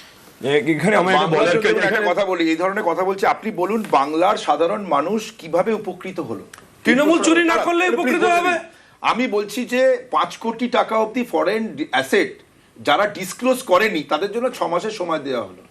ঠিক আছে, আমি কতজন বাংলার মানুষের ফরেন অ্যাসেট আছে সেটা ডিসক্লোজ। তাহলে আপনি ফরেন অ্যাসেটে যাচ্ছেন কেন? আসছি প্লিজ। আরে ভাই, আপনি ফরেন অ্যাসেটে যাচ্ছেন কেন? নরমাল অ্যাসেটে তো নেই বাংলা। প্লিজ দেখো, শঙ্কু একটু বলতে দিন। না, আপনি এতক্ষণ আমাকে বলতে দিয়েছেন, তাই এটা বলা আমার কর্তব্য। আপনারা কি কি করেছে? কোনো মোটর ভেহিকলস ইনজুরি কম্পেনসেশনের কিন্তু কোনো ট্যাক্স নেই, এটা বাড়িয়েছে।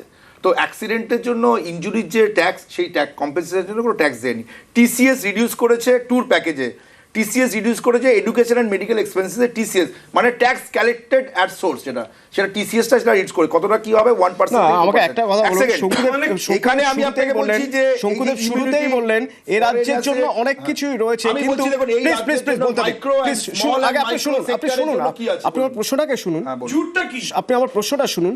কিন্তু এই যে ফ্রেট করিডর বা বাকি সবকিছুর জন্য আগে জমি লাগে, রাজ্য সরকার যদি জমি না দেয় তাহলে কিভাবে? শঙ্কুদা, আমি ঠিক বললাম তো? এটাই প্রশ্ন ছিল, এটাই প্রশ্ন ছিল। এবার বলুন। পশ্চিমবঙ্গ না ঠিক আছে, উনি বুঝে গেছেন, উনি বুঝে গেছেন।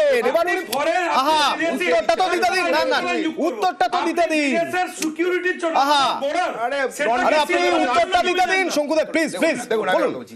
বাংলা মমতা বন্দ্যোপাধ্যায় হচ্ছেন এমন একজন নেত্রী যিনি সারা ভারতবর্ষের জমি অধিগ্রহণ আইন পরিবর্তন হয়েছিল ওনার জন্য, সিঙ্গুর আন্দোলন। আপনি বলুন ল্যান্ড অ্যাকুইজিশন অ্যাক্ট, সেটা 100 বছরের পুরনো আইনটা পরিবর্তন হয়েছিল। 1, 2, পশ্চিমবঙ্গ সরকারের কাছে ল্যান্ড ব্যাংক আছে। আপনি বলছেন, তারা প্লিজ বলতে দিন। আপনি আরে ল্যান্ড ব্যাংক আছে, আপনাকে দেখতে হবে সেটা। সুতরাং আপনি জমির ক্ষেত্রে আজ জমি অধিগ্রহণে আইন পরিবর্তন হয়েছে মমতা ব্যানার্জির জন্য, এবং জমির ল্যান্ড ব্যাংক তৈরি করেছে মমতা বন্দ্যোপাধ্যায়। সুতরাং এখানে আপনি বলছেন যে আপনি এখানে হাইওয়ে থেকে আরম্ভ করে বিভিন্ন সময়, হ্যাঁ, বলপূর্বক কাউকে উঠিয়ে দেওয়া, কম্পেনসেশনের রেট বাড়িয়েছে, এবং এটাই সময় আমি বলছি যে পশ্চিমবঙ্গের পরিকাঠামো উন্নয়নের জন্য এই বাজেটে এমন কি আছে যার জন্য পশ্চিমবঙ্গবাসী হিসাবে আপনি উপকৃত হয়েছেন? আমি আজকে তোমাদের বিজেপি আর তৃণমূলের মাঝখানে বসে আমি একটাই প্রথমে তৃণমূলকে বলতে চাই। 2011 সালে যখন এই সরকারটা এসেছিল, কংগ্রেসের হাত ধরে এসেছিল, তখন ইউপিএ সরকার, মমতা ব্যানার্জির কথাগুলো তোমাকে মনে করতে হবে। তিনি বলেছিলেন 2012 সালে যে আমি 1 বছরে 2 বছরে যে কাজটা করে দিতে পারলাম, আগামী 20 বছরে সেই কাজ হবে না। কেন সেই কাজটা হতে পেরেছিল? কেন? তখন সেন্টারে কংগ্রেসের গভর্নমেন্ট ছিল। সেই সময় মমতা ব্যানার্জি 2012 পরে ইউপিএ সরকার ছেড়ে দিল। তিনি মনমোহন সিংকে কত কথা বলল, তিনি ইউপিএ সরকারের বিরুদ্ধে নো কনফিডেন্স মোশন আনলো। কিন্তু তোমাকে মনে রাখতে হবে যে ওই সময় 100 দিনের কাজ, যেটা আমরা মনরেগা হিসেবে জানতাম, সেটার উপরেই বেস করে কিন্তু মমতা ব্যানার্জির সব থেকে বেশি কাজ বাংলায় হয়েছিল। আজকে সেই মনরেগা বন্ধ হয়ে গেল। আমরা জানি না যে ভিবি রামজি বলে যে প্রকল্পটা বিজেপি এনেছে তার কতটা অ্যালোকেশন আজকে বাজেটে আছে, কিচ্ছু আমরা জানি না। এখানে একটা লাস্ট পয়েন্ট, এই যে এয়ার পলিউশন নিয়ে, এটা আজকে আমাদের বিরাট বড় একটা প্রবলেম। আমরা বারবার করে শুনলাম, মানে আমাদের যে ফাইন্যান্স মিনিস্টার বারবার বললো যে শহরগুলোকে ঠিক করতে হবে। শহরের সব থেকে বড় প্রবলেম আজকে কলকাতা থেকে আরম্ভ করে দিল্লি, এয়ার পলিউশন। আমাদের বিরোধী দলনেতা মানে রাহুল গান্ধী বারবার বলেছেন যে আমরা চাই যে সরকার একটা মাঝখানে আসুক, যে এয়ার পলিউশন নিয়ে, এনভায়রনমেন্ট নিয়ে একটা অ্যালোকেশন দিক, আমরা পুরোপুরি সাপোর্ট করব, কিন্তু কোথাও এটার কোনো মেনশন হলো না, কোথাও এখানে মেনশন হলো না। এই আলোচনা পর্যালোচনা চলবে, তার মাঝে আপনাদের একবার শুনে দিতে চাইবো যে নির্মলা সীতারামন এই বাজেট পেশ করার শুরুতেই তিনি বলেছিলেন 3টি কর্তব্যের কথা, যে 3টি কর্তব্য মাথায় রেখে এই বাজেট অ্যালোকেশন। চট করে একবার শোনা যাক। Our first kartavya is to accelerate and sustain economic growth, enhancing productivity and competitiveness, and building resilience to volatile global dynamics. Our second kartavya is to fulfill aspirations of our people and build their capacity, making them strong partners in India's path to prosperity. Our third kartavya, aligned with our vision of Sabka Saath Sabka Vikas, is to ensure that every family, community, region and sector has access to resources, amenities and opportunities for meaningful participation. Top headlines নিবেদন করছে এখন মাংস রান্নাতে কোনো চাপ নেই বস। ভোটমুখী বাংলায় 3 নয়া ঘোষণা কেন্দ্রীয় বাজেটে ডানকুনি সুরাত নয়া freight corridor, Varanasi Siliguri high speed rail corridor, দুর্গাপুরে ইস্ট কোস্ট ইন্ডাস্ট্রিয়াল করিডোর।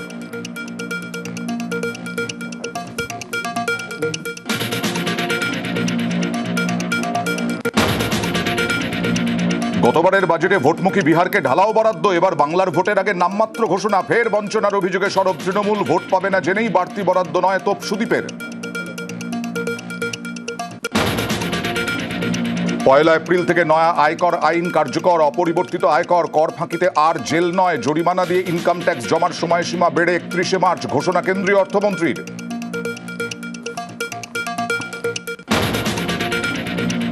দাম কমল ক্যান্সার সহ বিরল রোগ ও ডায়াবেটিসের ওষুধের, কমল সিএনজি, বায়োগ্যাসের, জুতো, ব্যাটারি, চামড়ার ব্যাগেরও দাম কমল, বাড়ল মদ, সিগারেট ও খনিজ দ্রব্যের।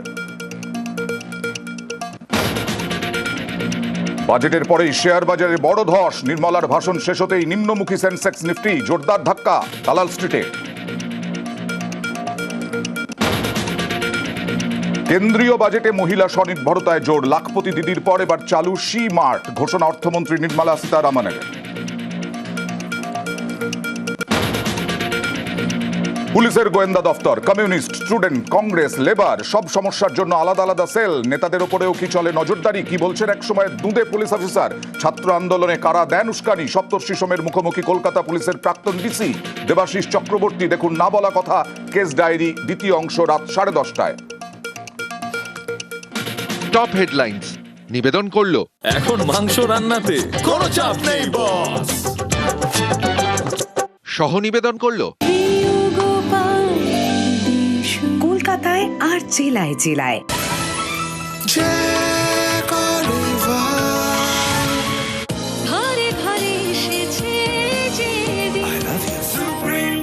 দাগমুক্ত উজ্জ্বলতা চাই? ব্যবহার করুন সোমেস্ক্যানের ভিটামিন সি সিরাম। দুলালের তাল মিছরি, লেবেলে দুলালের তাল মিছরি লেখা দেখে তবেই কিনুন।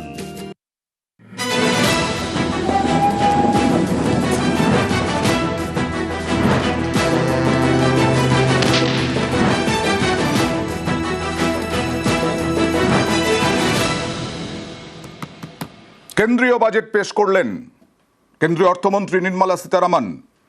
আমরা বাজেটের আগে সাধারণ মধ্যবিত্ত যারা, তাদের রিয়াকশন নিচ্ছিলাম। তারা বলছিলেন তারা এখনো কষ্টে আছেন, তাদের কোনো সুরাহা, অর্থাৎ মধ্যবিত্ত, নিম্নবিত্ত, তাদের জন্য আমরা কি পেলাম?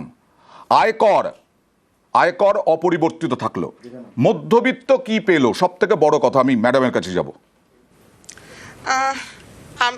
আয়করের তো কোনো পরিবর্তন নেই, তবে এটা বোধহয় সত্যি কিছু করার ছিল না, কারণ আমরা সবাই বাজেটের সময় থেকে, বাজেটের আগে থেকে আমরা এই আয়করের জায়গাটায় ফোকাস করি, তো কিন্তু এটা ভুললে চলবে না, আয়কর দেয় আমাদের জনসংখ্যার 2% কম লোকজন।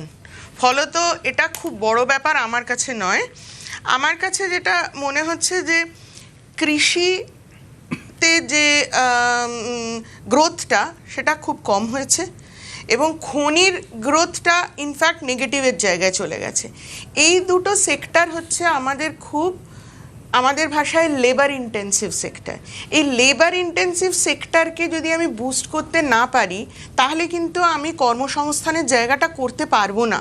এবং আমাদের ইন্ডাস্ট্রিজ সেক্টরটার জন্যে কিন্তু কোনো দিনই আমরা কিন্তু ওই চায়নার মডেলে তো চলিনি, কাজেই আমাদের ম্যানুফ্যাকচারিংয়েরটা খুব একটা ভালো অবস্থায় নেই।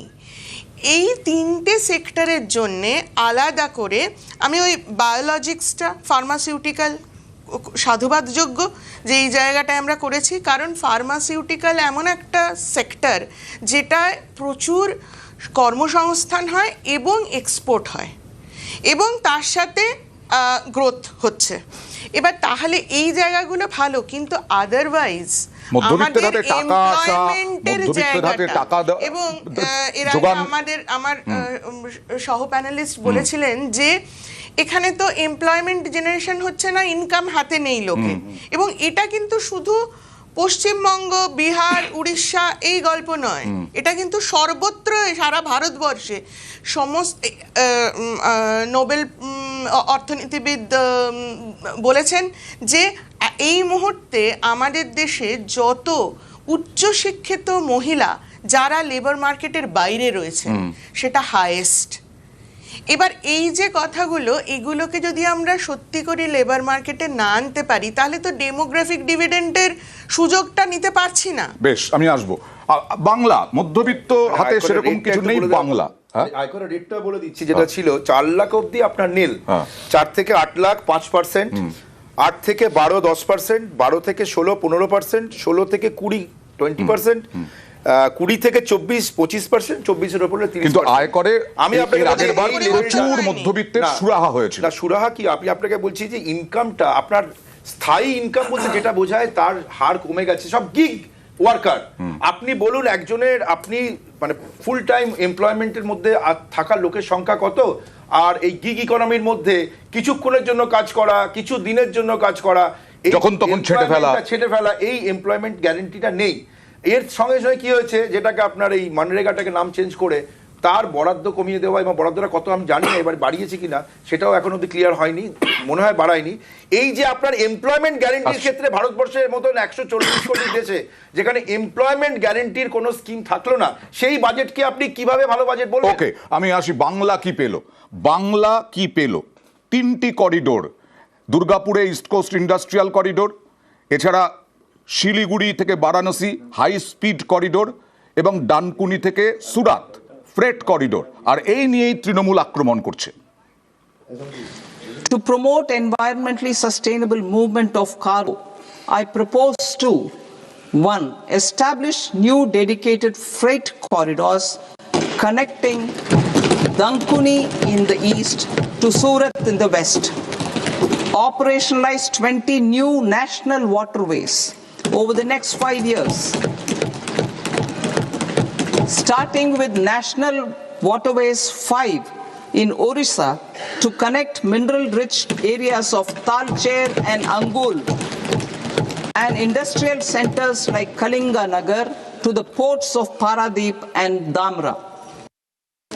We will develop 7 high-speed rail corridors between cities as growth connectors, namely Mumbai to Pune, Pune to Hyderabad, Hyderabad to Bengaluru, Hyderabad to Chennai, Chennai to Bengaluru, Delhi to Varanasi, Varanasi to Siliguri.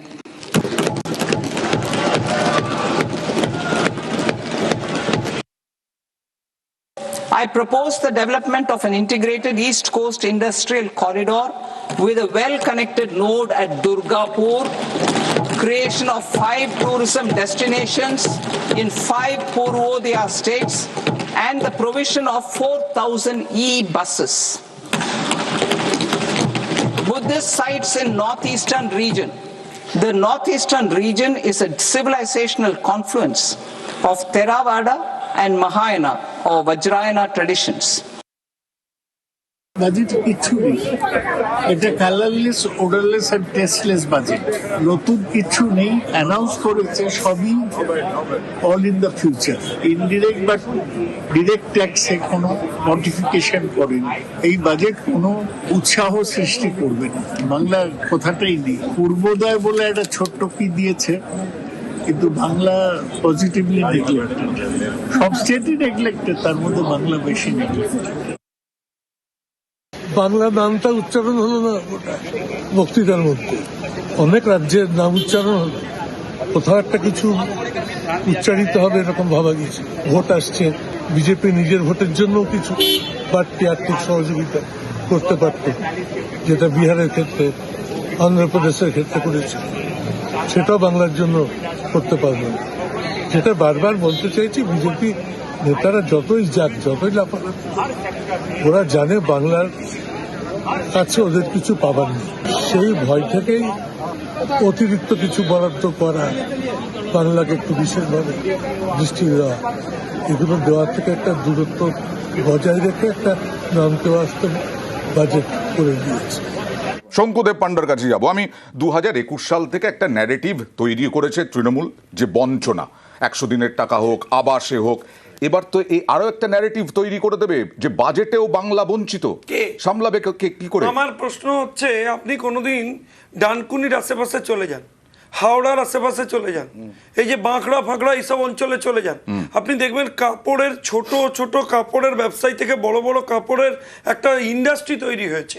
এই যে Mangalahat shift করে প্রায় ওদিকে চলে গেছে, এবং এই যে এটা এই আন্দুল ফান্দুল ওই দিক পর্যন্ত চলে গেছে। তো এই ইন্ডাস্ট্রি সুরাটের সাথে কানেক্টেড হলে কোন জায়গায় বুম করবে কোনো ধারণা আছে?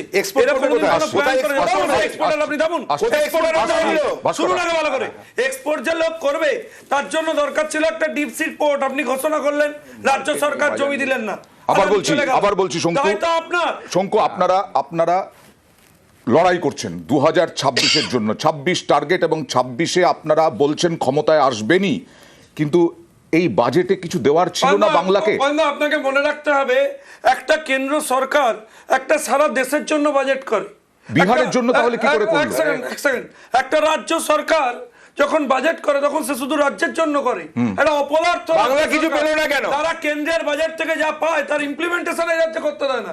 এই যে দুটো ফ্রেট করিডোর পাওয়া গেছে, আপনি লিখে রাখুন, এই ফ্রেট করিডোরে জমি দেবে না, করা যাবে না। এই রাজ্য সরকারের কোনো লক্ষ্য করে দেখবেন এই বাজেটে মোস্ট ইম্পর্টেন্ট লাইন কি বলেছেন অর্থমন্ত্রী? বলেছেন যে স্বনির্ভর করতে হবে মহিলাদের, লাখপতি দিদি বানাতে হবে। এখানে আপনি বানাবেন কি করে? এখানকার ট্রেন্ডই তো লক্ষ্মী ভান্ডার, টাকা নাও 1000 টাকা ভিক্ষা লাখপতি দিদি কি তার লক্ষ্মী ভান্ডার অন্যরকম? লাখপতি দিদিতে একজন মহিলা স্বনির্ভর হবেন, প্রজেক্ট পাবেন, বেশি টাকা পাবেন, নিজের পায়ে দাঁড়াতে পারবেন আত্মসম্মানের সাথে। বেশ, বাজার কোথায়? তৃণমূল আক্রমণ করছে, আর শ্রমিক ভট্টাচার্য বিজেপি রাজ্য সভাপতি এবং সাংসদ কি বলছেন দেখুন। গত বছর একটা স্লোগান শুনেছিলাম, চাইনা মোদের বুলেট কার, মমতা দি আরেক পার। বুলেট ট্রেন চলবে, বঞ্চিত, অবহেলিত, উপেক্ষিত উত্তরবঙ্গ থেকে বুলেট কার, শিলিগুড়ি থেকে বারাণসী, বারাণসী থেকে দিল্লি, আরেকটা নতুন ফ্রেট করিডোর ডানকুনি থেকে। এই বাজেট দূরদর্শিতার বাজেট, এই বাজেট শিল্পের সুস্থ প্রতিযোগিতা নিয়ে আসে, এই বাজেট কৃষি এবং শিল্পের সমন্বয়ের বাজেট, এই বাজেট স্টার্টআপের বাজেট, এই বাজেট ভারতবর্ষের অর্থনীতির কে আরো গতিশীল করবে, ভারতবর্ষের বিনিয়োগ বাড়বে। বাজেট নিয়ে প্রচুর বিশেষণ দিলেন শ্রমিকদা, ভাস্কর, আর বাংলার জন্য বেশ ভালো বাজেট। উনি জানেন না যে উনি কি বলছেন, কারণ শঙ্কুও বলল যে ওই সুরাট থেকে যখন ফ্রেট করিডোরটা হবে তখন বুমটা কিভাবে আসবে। আপনার মনে আছে যে বুলেট ট্রেনের কথা, কোথায় বুলেট ট্রেন দেখতে পান, কবে ঘোষণা করেছিল? কিন্তু এখান থেকে বন্দে ভারত স্লিপার প্রথম চালু হয়েছে। বন্দে ভারত চালু হয়েছে, ট্রেন নয়, ট্রেন এমনি চালু হয়েছে। তোমার সময় আমি থামিয়ে দিয়েছি। আমি বাংলা ঘনবসতিপূর্ণ অঞ্চল, সেখানে small and medium scale industry যেখানে বেশি আছে, এবং টেক্সটাইল বাংলাদেশের অবস্থা আজকে এক্সপোর্ট কোথায়? আপনি জিডিপি, আমি আপনাকে আবার বলছি, 2025 নভেম্বর মাসে আইএমএফ ইন্ডিয়াকে সি গ্রেড দিয়েছে। তার কারণ হচ্ছে GDP calculation accounting standard C grade. সুতরাং এখানে যা কিছু এই স্ট্যাটিস্টিক্যালি দেখানো হচ্ছে সেগুলো ভাওতা। এবং আপনাকে বলছি আমি, মানুষের হাতে টাকা কোথায়? আপনি বলুন যে ইম্পোর্ট বেশি এক্সপোর্টের থেকে, তাহলে আমাদের ডলার রিজার্ভ থেকে আরম্ভ করে সবকিছু, আজকে ডলার 92 টাকা আমাদের। আমি আসছি রোহনের কাছে আসবো, তবে তার আগে আমি ম্যাডামের কাছে আরেকবার যাবো যে বিজেপি যেটা দাবি করছে, ভট্টাচার্য যেটা দাবি করলেন যে বাংলার এই যে ফ্রেট করিডোর, এই যে ইন্ডাস্ট্রিয়াল করিডোর, এটাতে কি সত্যি আপনি মনে করছেন কত বছর লাগতে পারে? আগামী 1 বছরের মধ্যে কিছু সম্ভব? দেখুন, এগুলো তো সবই ক্যাপিটাল ইনভেস্টমেন্ট, কাজে এগুলোর কিন্তু লম্বা জেস্টেশন পিরিয়ড থাকবে। এটা আজকে বলে কাল হবে না। কিন্তু অ্যাট দ্য সেম টাইম যেটা নিয়ে দ্বন্দ্ব চলছে, যে রাজ্য সরকারের যদি সহযোগিতা না থাকে তাহলে হবে না। এবং এটা কিন্তু ইকোনমিক সার্ভেতে পরিষ্কার জানানো হয়েছে যে সমস্ত দায়ভার সেন্ট্রাল গভর্নমেন্টের হতে পারে না, কারণ আলটিমেটলি সেগুলোকে ইমপ্লিমেন্ট করবেন রাজ্য সরকার। এখানে একটা তথ্য দিই যে আমরা চিরকাল দেখেছি যে রাজ্য সরকারের একটা জায়গা থাকে, সেখানে তার যারা রাজ্যবাসী, তাদের যখন কোনো শক আসে, সে ইনকাম শক হতে পারে, প্যান্ডেমিক শক হতে পারে, সেখানে সাপোর্ট দেওয়ার। আনফর্চুনেটলি স্টেট ফিনান্সের যা অবস্থা, সেইটা জায়গাটা ক্রমাগত শুরু হয়ে যাচ্ছে। এবং আনকন্ডিশনাল ট্রান্সফার, দেখুন ট্রান্সফার কিন্তু নতুন নয়। এই যে দুয়ারে সরকার, লক্ষ্মীর ভান্ডার নিয়ে যে বিতর্ক, অর্থনীতিবিদ হিসেবে বলতে পারি যে এটা কিন্তু কোনো নতুন নয়, এটা কিন্তু শুরু। বন্দ্যোপাধ্যায় এটাকে বলেছেন যে টাকা দিয়ে যাচ্ছেন, ওনাকে শেষ করুন। আপনারা কি পৈতৃক সম্পত্তি, তৃণমূল কংগ্রেসের কি পৈতৃক সম্পত্তি? তৃণমূল কংগ্রেস দিয়ে টাকা আপনি মানুষের হাতে টাকা দিয়ে ওনাকে শেষ করতে দিন, ওনাকে শেষ করতে দিন। অন্য রাজ্য আছে, বিজেপি শাসিত রাজ্য আছে না। আমি আসছি আনকন্ডিশনাল ট্রান্সফার। এবার যেটা দেখানো হয়, যেটা মূল একটা কি বলবো, একটা কোট করা হয় ব্রাজিল আর মেক্সিকোর ট্রান্সফার নিয়ে, সেগুলো প্রত্যেকটাতে কন্ডিশন ছিল। যখন কংগ্রেস গভর্নমেন্ট, ইউপিএ গভর্নমেন্ট যখন জননী সুরক্ষা যোজনা এনেছিল, তার কন্ডিশন আছে, কন্যাশ্রীর কন্ডিশন আছে। কিন্তু যেখানে আনকন্ডিশনাল ট্রান্সফার, সেটা আমাদের জিডিপির প্রায় 1.5% চলে যাচ্ছি। এবং আমার এখানে একটা ডিফেন্স হচ্ছে, এখানে শুধু বাংলার দিকে হাত তুললে কিন্তু, আঙুল তুললে একদম চলবে না। এখানে সমস্ত রাজ্য যারাই মোর পপুলিস্ট ওয়েতে চলছে, সব জায়গাতে এগুলো আছে। কাজে এখানে শুধুমাত্র এটা ভোটের আগে প্রতিশ্রুতি দেওয়া হচ্ছে, ভোটের আগে প্রতিশ্রুতি দেওয়া হচ্ছে। আমি আসবো ইনকাম ট্যাক্স, যেদিকে সকলের নজর থাকে, মধ্যবিত্তের নজর থাকে, আয়কর অপরিবর্তিত। আর কি বললেন দেখুন। Income Tax Act 2025 will come into effect from 1st April 2026. The simplified income tax rules and forms will be notified shortly, giving adequate time to taxpayers to acquaint themselves with its requirements. The forms have been redesigned such that ordinary citizens can comply without difficulty. I propose that any interest awarded by the Motor Accident Claims Tribunal to a natural person will be exempt from income tax, and any TDS on this account will be done away with. I propose to reduce TCS rate for pursuing education and for medical purposes under the liberalized remittance scheme, popularly known as LRS, from 5% to 2%. I propose a scheme for small taxpayers, wherein a rule-based automated process will enable obtaining a lower or nil deduction certificate instead of filing an application with the assessing officer. I propose to extend time available for revising returns from 31st December to up to 31st March with the payment of a nominal fee. The timeline for filing of tax returns, individuals with ITR 1 and ITR 2 returns will continue to file till 31st July. There is already a framework for immunity from penalty and prosecution in the cases of underreporting. I propose to apply this framework for immunity to misreporting too. However, in such a case, the taxpayer will need to pay 100% of the tax amount as an additional income tax over and above the tax and interest due. Non-production of books of account and documents and requirement of TDS payment where payment is made in kind are being decriminalized. Further, minor offences will attract fine only. They will entail only simple imprisonment, maximum imprisonment reduced to 2 years, and power to courts to convert even those into fines.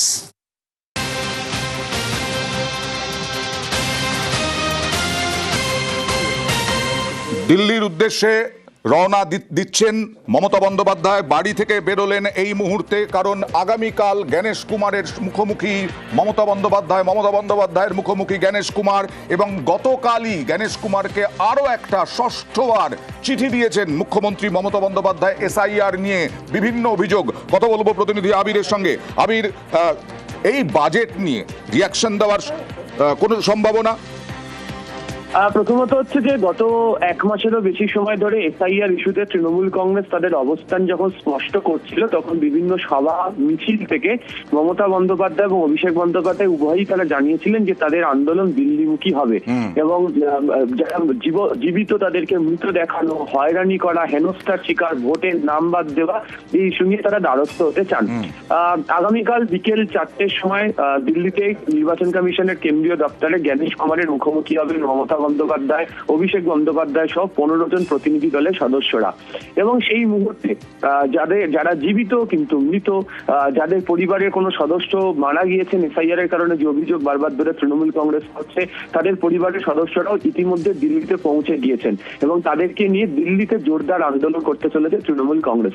সূত্রের খবর, আগামীকাল জ্ঞানেশ কুমারের সঙ্গে বৈঠকের পর সেখান থেকে বেরিয়েছে যেমন পরবর্তী কর্মসূচির বিষয়ে তৃণমূল কংগ্রেস ঘোষণা করবে। সূত্র মারফত আমরা জানতে পারছি যে মঙ্গলবার দিনকে জান্তার মন্ত্রেও তৃণমূল কংগ্রেসের তরফ থেকে একটি প্রতিবাদ সভা অনুষ্ঠিত হতে পারে এবং সেই বিষয়ে ইতিমধ্যে দলীয় স্তর থেকে আলোচনা শুরু হয়ে গিয়েছে। এবং গতকাল তুমি জানো যে বিমানবন্দরে দাঁড়িয়ে অভিষেক বন্দ্যোপাধ্যায় দিল্লির কর্মসূচি জানানোর প্রসঙ্গে জানিয়েছিলেন যে জ্ঞানেশ কুমারের কাছ থেকে বেরোনোর পরই তারা তাদের পরবর্তী কর্মসূচির কথা ঘোষণা করে দেবেন। যে 6টি চিঠি এখনো পর্যন্ত মমতা বন্দ্যোপাধ্যায় পাঠিয়েছেন, তার সমস্ত কথা চিঠিতেই হচ্ছে হেনস্থার বিষয়, মাইক্রো অবজারভার নিয়োগ করার বিষয় এবং লজিক্যাল ডিসক্রিপেন্সি প্রসঙ্গের কথা বারবার ধরে উল্লেখিত হয়েছে। এবং এর আগেও ঘনিষ্ঠ মহলে মমতা বন্দ্যোপাধ্যায় উল্লেখ করেছেন যে লজিক্যাল ডিসক্রিপেন্সি এবং মাইক্রো অবজারভারদের মতো বিষয় নিয়ে নির্বাচন কমিশনের তরফ থেকে পরিষ্কার তারা উত্তর চান এবং সে কারণেই তারা মুখোমুখি হতে চলেছেন এবং তারপরই তাদের দিল্লি কেন্দ্রিক যে আন্দোলনের বিষয় সেখানে ঘোষণা করা হবে।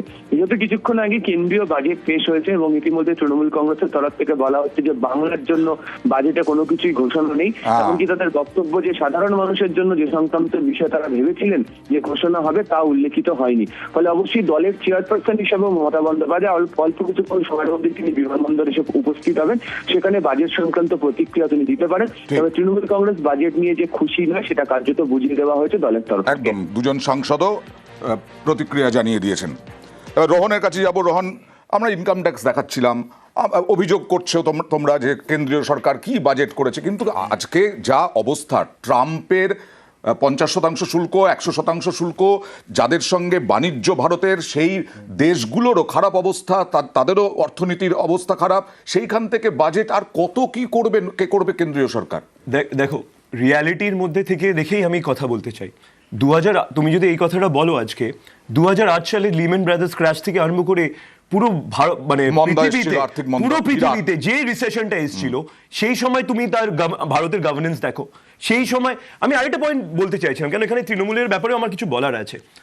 2014 সালের পর থেকে বিজেপি সরকার আমাদেরকে কোনো ক্যাবিনেট মিনিস্টার বাংলাকে দেয়নি। তুমি দেখে নাও 2004 থেকে 2014 কতজন বাঙালি যারা ক্যাবিনেট র্যাঙ্কে ছিল বা বড় বড় মিনিস্ট্রি র্যাঙ্কে ছিল। আমরা জানি যে বাংলাকে বিজেপির সঙ্গে কোনো সম্পর্ক নেই, এই জন্যই তো আমরা বারবার বলে এসেছি যে বাংলা আর বিজেপি এক জায়গায় যেতে পারে না। আমি বলতে চাই যখন 2011-তে কংগ্রেসের হাত ধরে তৃণমূল আসলো আর 2012-তে চলে গেল কেন এফডিআই রিটেল নিয়ে, নো কনফিডেন্স মোশন আনলো, আমাদের সরকারটাকে ফেলে দেওয়ার তখন থেকে শুরু হলো। 2014-র পর থেকে তুমি দেখো বাংলা কি পেয়েছে।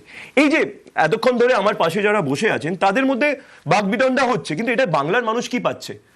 একজন বলছে যে আমি এই দিলাম, আরেকজন বলছে না আমি বাংলায় কিছু পেলাম না। আমি তো এটাই বলতে চাইছি যে বাংলার মানুষ তাদের গভর্নমেন্টগুলো থেকে যারা কি ঝগড়া চায়, এই জন্য মন বড় হতে চায়। কংগ্রেসের যারা সরকারে ছিল, সেন্ট্রাল গভর্নমেন্টে ছিল, তাদের মন বড় ছিল। তুমি দেখো যখন আমাদের 2011 থেকে 2014 মমতা ব্যানার্জি নিজে বলেছে যে আমার সব থেকে বেশি কাজ, আমি যা কাজ করতে পেরেছি 20 বছর সেই কাজ কোনোদিন হবে না, সেটা তো তার কথা। তো বাংলায় কাজ, এই আজকে বিবি রামজি যে প্রকল্পটা বিজেপি এনেছে, তার 60% টাকা সেন্টার দেবে আর 40% টাকা স্টেট দেবে। স্টেটের ডেট 8 লক্ষ কোটি টাকার ওপরে। কোথা থেকে এই টাকাটা দেবে? কংগ্রেসের সময়, ইউপিএর সময় 100% টাকা সেন্ট্রাল গভর্নমেন্ট দিত, আর এটাকে তৃণমূল দেখাতো তাদের প্রকল্প। আমাদের কোনো অসুবিধা ছিল না, কেন বাংলার মানুষ, মহিলারা, বিজেপি অভিযোগ করছে যে চুরি হচ্ছে। তো চুরি হচ্ছে তো চুরি চোরদের ধরছে না কেন? এখন পর্যন্ত আমরা খালি দেখি এই সেটিং এর যে ইডি যখন ইলেকশন আসছে, ইডি সিবিআই আসছে, কিন্তু থ্রু আউট দ্য ইয়ার কিছু হচ্ছে না। তো চাকরিগুলো তো চলে যাচ্ছে, একটা গরিব মানুষের ঘরে আমদানি আসছে না। সেই একই প্রশ্ন উঠছে শঙ্কুদেব, আবার সেই একই প্রশ্ন উঠছে যে আসলে কি পরিকল্পনা করে এই বাংলার জন্য বরাদ্দ, বাংলার জন্য সেরকম ভাবে কিছু করা হলো না? এই যে এরা সেটিং করে। এক সেকেন্ড আমি রোহনের সাথে একটা জায়গায় একমত, তো ইয়াং পলিটিশিয়ান ওইটা বুঝতে পেরেছে যে আজকালকার দিনের অর্থনীতিতে না একটা ক্লিয়ার পার্টিসিপেশন চাই। শুধু কেন্দ্র টাকা দিয়ে যাবে, রাজ্য পার্টিসিপেট করবে না, ফিনান্স দেবে না, এই জিনিসটা চলে না। এখন যে কোনো প্রজেক্টই আপনি দেখবেন তাতে সমস্ত রাজ্য সরকার একটা না, শুনে আমি শেষ করে নিও না, এটা নিয়ম যে রাজ্য তার পার্টিসিপেশন দেবে, 60-40-তে থাকবে। আপনি দেখবেন না টাকা দিতে পারে রাজ্য সরকার, পশ্চিমবঙ্গ সরকার না দেয়, ইভেন না জমি দেয়, না কোঅপারেট করে, এবং যেটা করে ধরুন আর 4-5 দিন পর দেখবেন একটা বাজেট প্লেস করবে বিধানসভায়। এখন আজকেই এই বাজেটের সব কাগজপত্র নিয়ে বসে পড়বে, দিয়ে দেখবে কত কত টাকা কোন কোন প্রজেক্টে কেন্দ্র দিচ্ছে, নিজেরা একটা করে নিজেদের নাম দেবে, দিয়ে সেই প্রজেক্ট নিয়ে নেমে পড়বে। সেম এটাই করে সেই জন্য ভাস্কর তাদের অনুরোধ করবো, অনেক করেছেন, এই রাজ্যটা ছেড়ে দিয়ে চলে যান, দয়া করে ছেড়ে দিন, রাজ্যটার উন্নতি হোক, ডবল ইঞ্জিনের উন্নতি। রোহন আবার উল্টো কথা বলছে, রোহন বলছে যে বিজেপি চায় না, বিজেপির সঙ্গে বাংলার কোনো সম্পর্কই নেই। ডাইরেক্ট ট্যাক্স আর ডাইরেক্ট ট্যাক্স, হ্যাঁ, ডাইরেক্ট ট্যাক্সের কালেকশন খুব কম হয়, ইনডাইরেক্ট ট্যাক্সের কালেকশন সব থেকে বেশি হয়। মানে আপনিও যে ইনডাইরেক্ট ট্যাক্স দেন, আম্বানিও সেই ইনডাইরেক্ট ট্যাক্স দেন সেই পোর্শনে, কিন্তু ডাইরেক্ট ট্যাক্সের অ্যাম্বিটটা কিন্তু বাড়াতে পারছে না। টিডিএস এর কিছু প্রভিশন রেখেছে, টিসিএস কিছু কমিয়েছে, ইনকাম ট্যাক্সের কোন রকম ভাবে কোনো চেঞ্জ আমরা দেখতে পেলাম না। কিন্তু এবারে রাজ্যের হাতে কি আছে? রাজ্যের হাতে আছে ভ্যাট, বলতে দিন ইনডাইরেক্ট ট্যাক্স চালু হওয়ার পরে কেন্দ্রের কাছ থেকে যে টাকাটা রাজ্যে প্রাপ্ত, সেই টাকাটা বহু ক্ষেত্রে পাওয়া যাচ্ছে না, এটা কিন্তু। আর রাজ্যের হাতে কি আছে? ভ্যাট, যেটা চুরি করছেন আপনারা, সব কথা কোনো মানে নেই। দেখুন আবাসন শিল্পের অবস্থা খুব খারাপ সারা ভারতবর্ষ জুড়ে, আবাসন শিল্পের অবস্থা খারাপ, তাহলে রেজিস্ট্রেশনের জন্য যে ইনকামটা রাজ্য সরকার কমে গেছে, তার কারণ হচ্ছে পুরোপুরি আর্থিক নীতি। একজন মানুষের হাতে টাকা থাকবে, সেই টাকা থাকলে কিনবে। আপনার এখানে 30 লক্ষ টাকার মধ্যে যে প্রপার্টিগুলো, সেই প্রপার্টিগুলো আমরা পেয়েছিলাম 50 লক্ষ টাকা অ্যাফোর্ডেবল হাউসিং এর ক্ষেত্রে কোনো রকম ইনক্রিমেন্ট নেই। আমি আপনাকে বলছি যে আপনি স্পেসিফিক ভাবে কয়েকটা ফ্রেট করিডোরের ডিক্লেয়ার করে দিয়ে আপনি বলুন মাইক্রো লেভেলে যে যারা আছে সেই মানুষটা কিভাবে আজকে এটা থেকে উপকৃত হলো, ভাস্করটাকে আমার সাথে হচ্ছে বাঁকড়া বাজারে, আবার বাঁকড়া বাজারে টেক্সটাইলের মার্কেট নেই বাংলাদেশের এখন অবস্থা কি? বাঁকড়া বাজার যেতে হবে। 2 নম্বর, আমি ওনাকে বারবার একটা কথা বলছেন যে ভাই 12 লক্ষ টাকার কাছাকাছি লাস্টবার লোকের ট্যাক্স একটা স্ট্রাকচার পেয়েছে, আওতায় প্রচুর মানুষ এসেছে। আপনি দেশের জন্য পার্টিসিপেট করবেন, প্রতিবার এটা হবে না। ইনডাইরেক্ট ট্যাক্স কমান, আপনি তো বেশিরভাগ লোক ইনডাইরেক্ট ট্যাক্স দিতে হচ্ছে। আরে উত্তর নেবে না, ওই একই সংক্ষেপে এবার সংক্ষেপে সংক্ষেপে আরো সময় জিএসটির কথা বলছি আমার বক্তব্য শুনুন না দাদা, আমার বক্তব্য আপনাকে বলছি শুনুন। ডিরেক্ট ট্যাক্সে এই রাজ্যে সব থেকে বেশি তেলে পয়সা নেওয়া হয়, অন্য যে কোনো রাজ্যের থেকে এই রাজ্যের তেলে সব থেকে বেশি শেষেরা তোলেন। আর আমাকে ছেড়ে দিন, ইলেকট্রিসিটি ধরুন, কম পয়সা তোলে এরা। বাজেট থেকে এখন এইদিকে চলে এলাম আমরা কি করে? এটার সঙ্গে সম্পর্ক, বাজেটের সঙ্গে কি সম্পর্ক আপনি বলুন, বাজেটের সঙ্গে কি সম্পর্ক আমি আসবো। अखिलेश यादव কি বললেন চালাবো, তারপরে হেডলাইন্স। आय क्या है, क्या सरकार ये बताएगी प्रति व्यक्ति आय क्या है? उत्तर प्रदेश के लिए इस बजट में कुछ है क्या सर? ये किसी को राहत देने वाला बजट नहीं है। मिडिल क्लास का वोट ले लेंगे, गरीब का वोट ले लेंगे, किसान का वोट ले लेंगे, लेकिन बजट आएगा तो 5% लोगों के लिए बनाएंगे। उत्तर प्रदेश के लिए सर? उत्तर प्रदेश के लिए प्रधानमंत्री मिल गए हैं, मुख्यमंत्री हैं, तो क्या जरूरत है और चीज की? अब सोचिए अयोध्या जैसी जगह पर तो इसीलिए मैंने कहा ये हालत रही तो सोने पर पीतल लगा करके जेवर पहनने पड़ेंगे।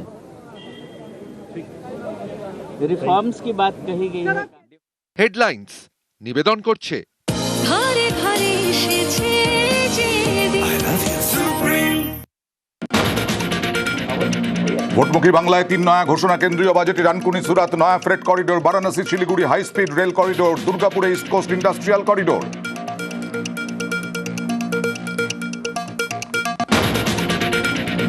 গতবারের বাজেটে ভোটমুখী বিহারকে ঢালাও বরাদ্দ, এবার বাংলার ভোটের আগে নামমাত্র ঘোষণা, ফের বঞ্চনার অভিযোগে সরব তৃণমূল। ভোট পাবে না জেনেই বাড়তি বরাদ্দ নয় তপসুদীপের।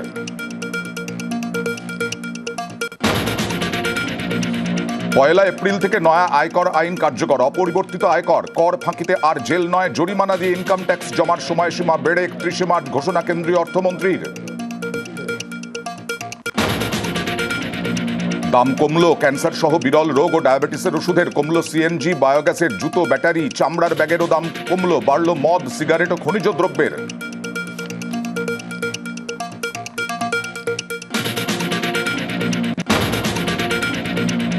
বাজেটের পরেই শেয়ার বাজারে ধস, এনআরআই বিনিয়োগকারীদের জন্য আরও খুলে দেওয়া হলো মার্কেটের দরজা, প্রবাসী লগ্নিতে সীমা 10% থেকে বাড়িয়ে 24%।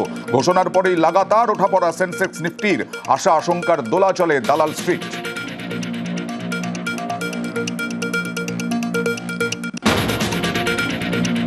কেন্দ্রীয় বাজেটে মহিলা স্বনির্ভরতায় জোর, লাখপতি দিদির পর এবার চালু সি মার্ট, ঘোষণা অর্থমন্ত্রী নির্মলা সীতারামনের।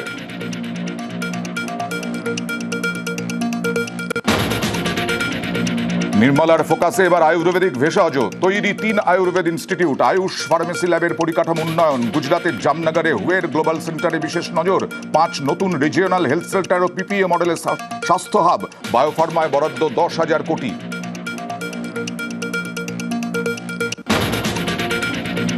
পুলিশের গোয়েন্দা দফতর, কমিউনিস্ট, স্টুডেন্ট, কংগ্রেস, লেবার সব সমস্যার জন্য আলাদা আলাদা সেল। নেতাদের উপরেও কি চলে নজরদারি? কি বলছেন এক সময়ের দুদে পুলিশ অফিসার? ছাত্র আন্দোলনে কারা দেন উস্কানি? সপ্তর্ষি সোমের মুখোমুখি কলকাতা পুলিশের প্রাক্তন ডিসি দেবাশিস চক্রবর্তী। দেখুন না বলা কথা কেস ডায়েরি, দ্বিতীয় অংশ, রাত 10:30টায়। হেডলাইন্স নিবেদন করলো ঘরে ঘরে এসেছে যে সহ নিবেদন করলো কলকাতায় আর জেলায় জেলায় ক্যান অ্যাক্টিভ ক্যান ফেয়ার সেরাম কাজ করে ত্বকের ভেতর থেকে এবং দূর করে দাগ, ছোপ, pimple. Serum Group. Achieve an international award in London. Be with Serum. দুলালের তাল মিছরি, লেবেলে দুলালের তাল মিছরি লেখা দেখে তবেই কিনুন।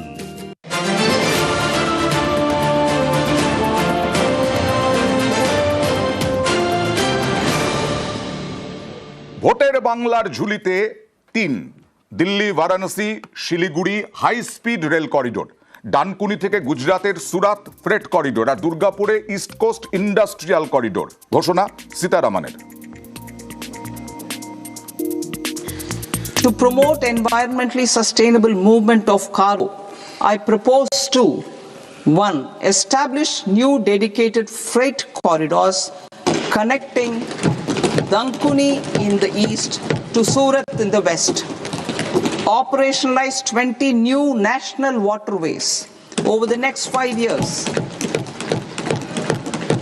Starting with National Waterways 5 in Orissa to connect mineral-rich areas of Talcher and Angul and industrial centers like Kalinga Nagar to the ports of Paradip and Dhamra. We will develop 7 high-speed rail corridors between cities as growth connectors, namely Mumbai to Pune, Pune to Hyderabad, Hyderabad to Bengaluru, Hyderabad to Chennai, Chennai to Bengaluru, Delhi to Varanasi, Varanasi to Siliguri. Propose the development of an integrated East Coast industrial corridor with a well-connected node at Durgapur, creation of 5 tourism destinations in 5 Purdia states, and the provision of 4,000 e-buses. Buddhist sites in northeastern region. The northeastern region is a civilizational confluence of Theravada and Mahayana or Vajrayana traditions. কেন্দ্রীয় বাজেটকে তোপ, কেন্দ্রীয় সরকারকে তোপ অভিষেক বন্দ্যোপাধ্যায়ের ভিত্তিহীন দিশাহীন budget বললেন, দেখুন। বেসলেস, মিশনলেস, ভিশনলেস বাজেট, চূড়ান্ত হতাশা থেকে এই বাজেট আমার মনে হয় অর্থমন্ত্রী পেশ করেছে। কিছুই নেই এবারে। যদি কেউ বলতে পারে যে বাংলার জন্য এটা রয়েছে, বাড়তি 4টে কোনো প্রকল্প নিয়ে এসছে যেতে বাংলার মানুষ উপকৃত হবে, যুবকেরা আগামী দিন চাকরি বা কর্মসংস্থান পাবে কি করে, বাজেটে কিছু মেনশন করা হয়নি। কৃষকদের আর্থিক সাহায্য সহযোগিতা বা ফিনান্সিয়াল সিকিউরিটি বা তাদের ইনকাম স্টেবিলাইজ করার আগামী দিনের রোডম্যাপ কি হওয়া উচিত তা নিয়ে কোনো ভিশন বা কোনো মেনশনই বাজেটে নেই। দিশাহীন বাজেট। শঙ্কুদেব, দিশাহীন বাজেট, কৃষকদের জন্য কিছু নেই ঘোষণা, যুবদের জন্য এবারের বাজেট বলেছেন নির্মলা সীতারামন, কিন্তু যুবদের চাকরির বিষয়ে কিছু নেই। দেখুন, আমার মনে হয় যে উনি পুরো বাজেটটা শোনেননি। যদি পুরো বাজেট শুনতেন তাহলে উনি সংসদে বসে বাজেট শোনেননি। সংসদে বসে সবাই শোনেন না। আচ্ছা, সংসদে বসে অনেকে ঘুমিয়ে পড়ে, অনেকে অন্যদিকে তাকিয়ে থাকেন, অনেকে কোথায় থাকেন উনি নিজেই বলতে পারেন। আমি দেখুন ওনাকে ব্যক্তিগতভাবে অসম্মান করতে চাই না, কিন্তু আমার মনে হয় ওনাকে আরেকবার বাজেট পড়ে দেখতে বলবো যে এই বাজেটে স্কিল ডেভেলপমেন্ট নিয়ে স্পেসিফিক প্রজেক্ট রয়েছে। এই ওনার পানিহাটি, উনি যে রাজ্যে থাকেন ওখানেই ইনস্টিটিউট তৈরির কথা বলেছে বাজেট বলেছে যে স্পেসিফিক্যালি একের পর এক হচ্ছে এডুকেশনাল সেক্টরে বিভিন্ন সেক্টর, যেমন হচ্ছে যত ইনস্টিটিউট আছে তাতে ইনভেস্টমেন্টের ডিটেলিং দেওয়া আছে। আমার মনে হয় পুরো বাজেটটা ওনার কাছে না থাকলে আমার ওনার নাম্বার নেই, নাহলে ওনাকে পাঠিয়ে দিতাম। আমি শুধু 2টো কথা বলে শেষ করতে চাই। আমি আশা করে অপেক্ষা করে বসে থাকবো 3-4 দিন পর ওনারা একটা লোক দেখানো বাজেট করে কিছু মনে করেন না। কি করেন এই রাজ্যে কোথায় বাজেটের যে ফারাকটা সেটাকে বলতে হবে। স্কিল ডেভেলপমেন্ট প্রোগ্রাম আমরা বছরের পর বছর ধরে দেখে আসছি। স্কিল বাড়িয়ে কি হবে? আমি রোহনকে বলছি, স্কিল বাড়িয়ে কি হবে? আমার যদি চাকরির জায়গা না করতে পারি তাহলে স্কিল বাড়িয়ে কি হবে? না, এটাই তো মেইন পয়েন্ট। দেখো, অ্যানাউন্সমেন্ট সবকটা আমি স্বাগত করবো, যে ডানকুনি থেকে যদি উনি ফ্রেড করিডোর করে, শিলিগুড়ি থেকে বারাণসী হাই স্পিড, এগুলো তো করে এসছে, এটা তো নতুন নয়। দেখো, আজকে সরকারটা 11 বছরের উপরে, 12 বছরে আজকে 12টা বাজেট হয়ে গেল, আমরা বাংলার জন্য কিছু পাইনি কেন? তুমি এটা দেখবে, আমি যেটা আগেও বলছিলাম, যদি আজকে বিজেপি বাংলাকে নিয়ে সত্যিই ভাবতো তাহলে তাদের ক্যাবিনেট মিনিস্টার একটা থাকতে হতো বাংলার জন্য। তাদের ভিশন নেই ওটার জন্য। তুমি দেখো, বাবুল সুপ্রিয় হচ্ছে একসময় মোদির খুব কাছের মানুষ ছিল, আজকে সে তৃণমূলের একটা মন্ত্রী হয়ে গেছে। আমি ঢুকছি না এটা। এবার আসলে দেখো এই ইয়েটায় আমি শ্রমিক ভট্টাচার্য যেটা বলছিল, লং টার্ম প্ল্যানিং, হ্যাঁ, এটাই ফার্মার্স আর ইন্ডাস্ট্রি দুজনের জন্য। তাহলে আমি যদি ওটার বেঞ্চমার্কিং করি, আজকে ইন্ডাস্ট্রি তো পড়ে গেল, তোমার শেয়ার মার্কেট তো পড়ে গেল, শেয়ার মার্কেটের আজকে কোথায় দাঁড়ালো? বিজেপি তো সবসময় বলে তারা শেয়ার মার্কেটের, যখনই তারা বাজেট পেশ করে শেয়ার মার্কেট ওঠে, কিন্তু আজকে শেয়ার মার্কেট সব পড়ে গেছে। দেখো, শঙ্কুদেব বলছিল যে হয়তো অভিষেক ব্যানার্জি শুয়েছিল, আমি এক্ষুনি অনলাইন দেখছিলাম, নির্মলা সীতারামনের পাশেই যারা বসেছিল তারাই একদম ঘুমাচ্ছিল। তাহলে তুমি বুঝতে পারো আজকে কোথায় এই বাজেটটা।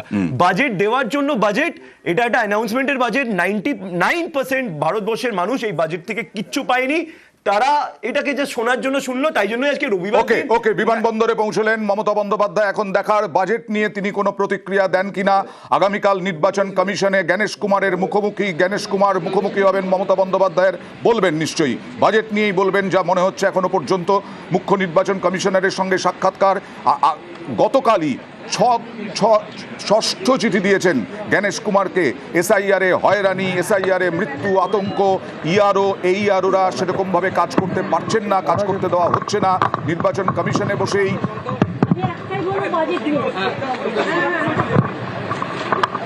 জিজ্ঞেস করো দিদি বাজেট কেমন দেখলেন? বাংলার জন্য তো কিছু নেই। Nothing, it is I will tell you later on. This financial budget of 26 and 27 placed by central government, it is totally full of sound and fury. Totally it's a directionless, visionless, missionless, actionless.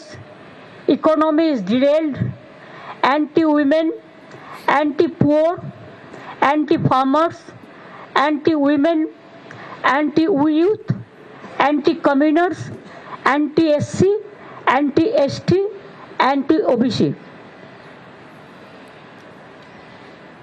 Education funds, education subsidy declined, social security subsidy declined, fertilizer subsidy declines. It is totally garbage of lies and incompetence, Himalayan incompetence. Totally economy is derailed. Now, you will see within this time, the market falls sharply. Sensex down above over 1,100 points. Nifty 50 has been below 25,000. So you can realize there is a proverb in Bengali, chorer mayer boro gola, ইংরেজিতে বলে চোর কি মায়ের জোরসে বলে, mother of thieves are soundless, mother of thieves are soundless.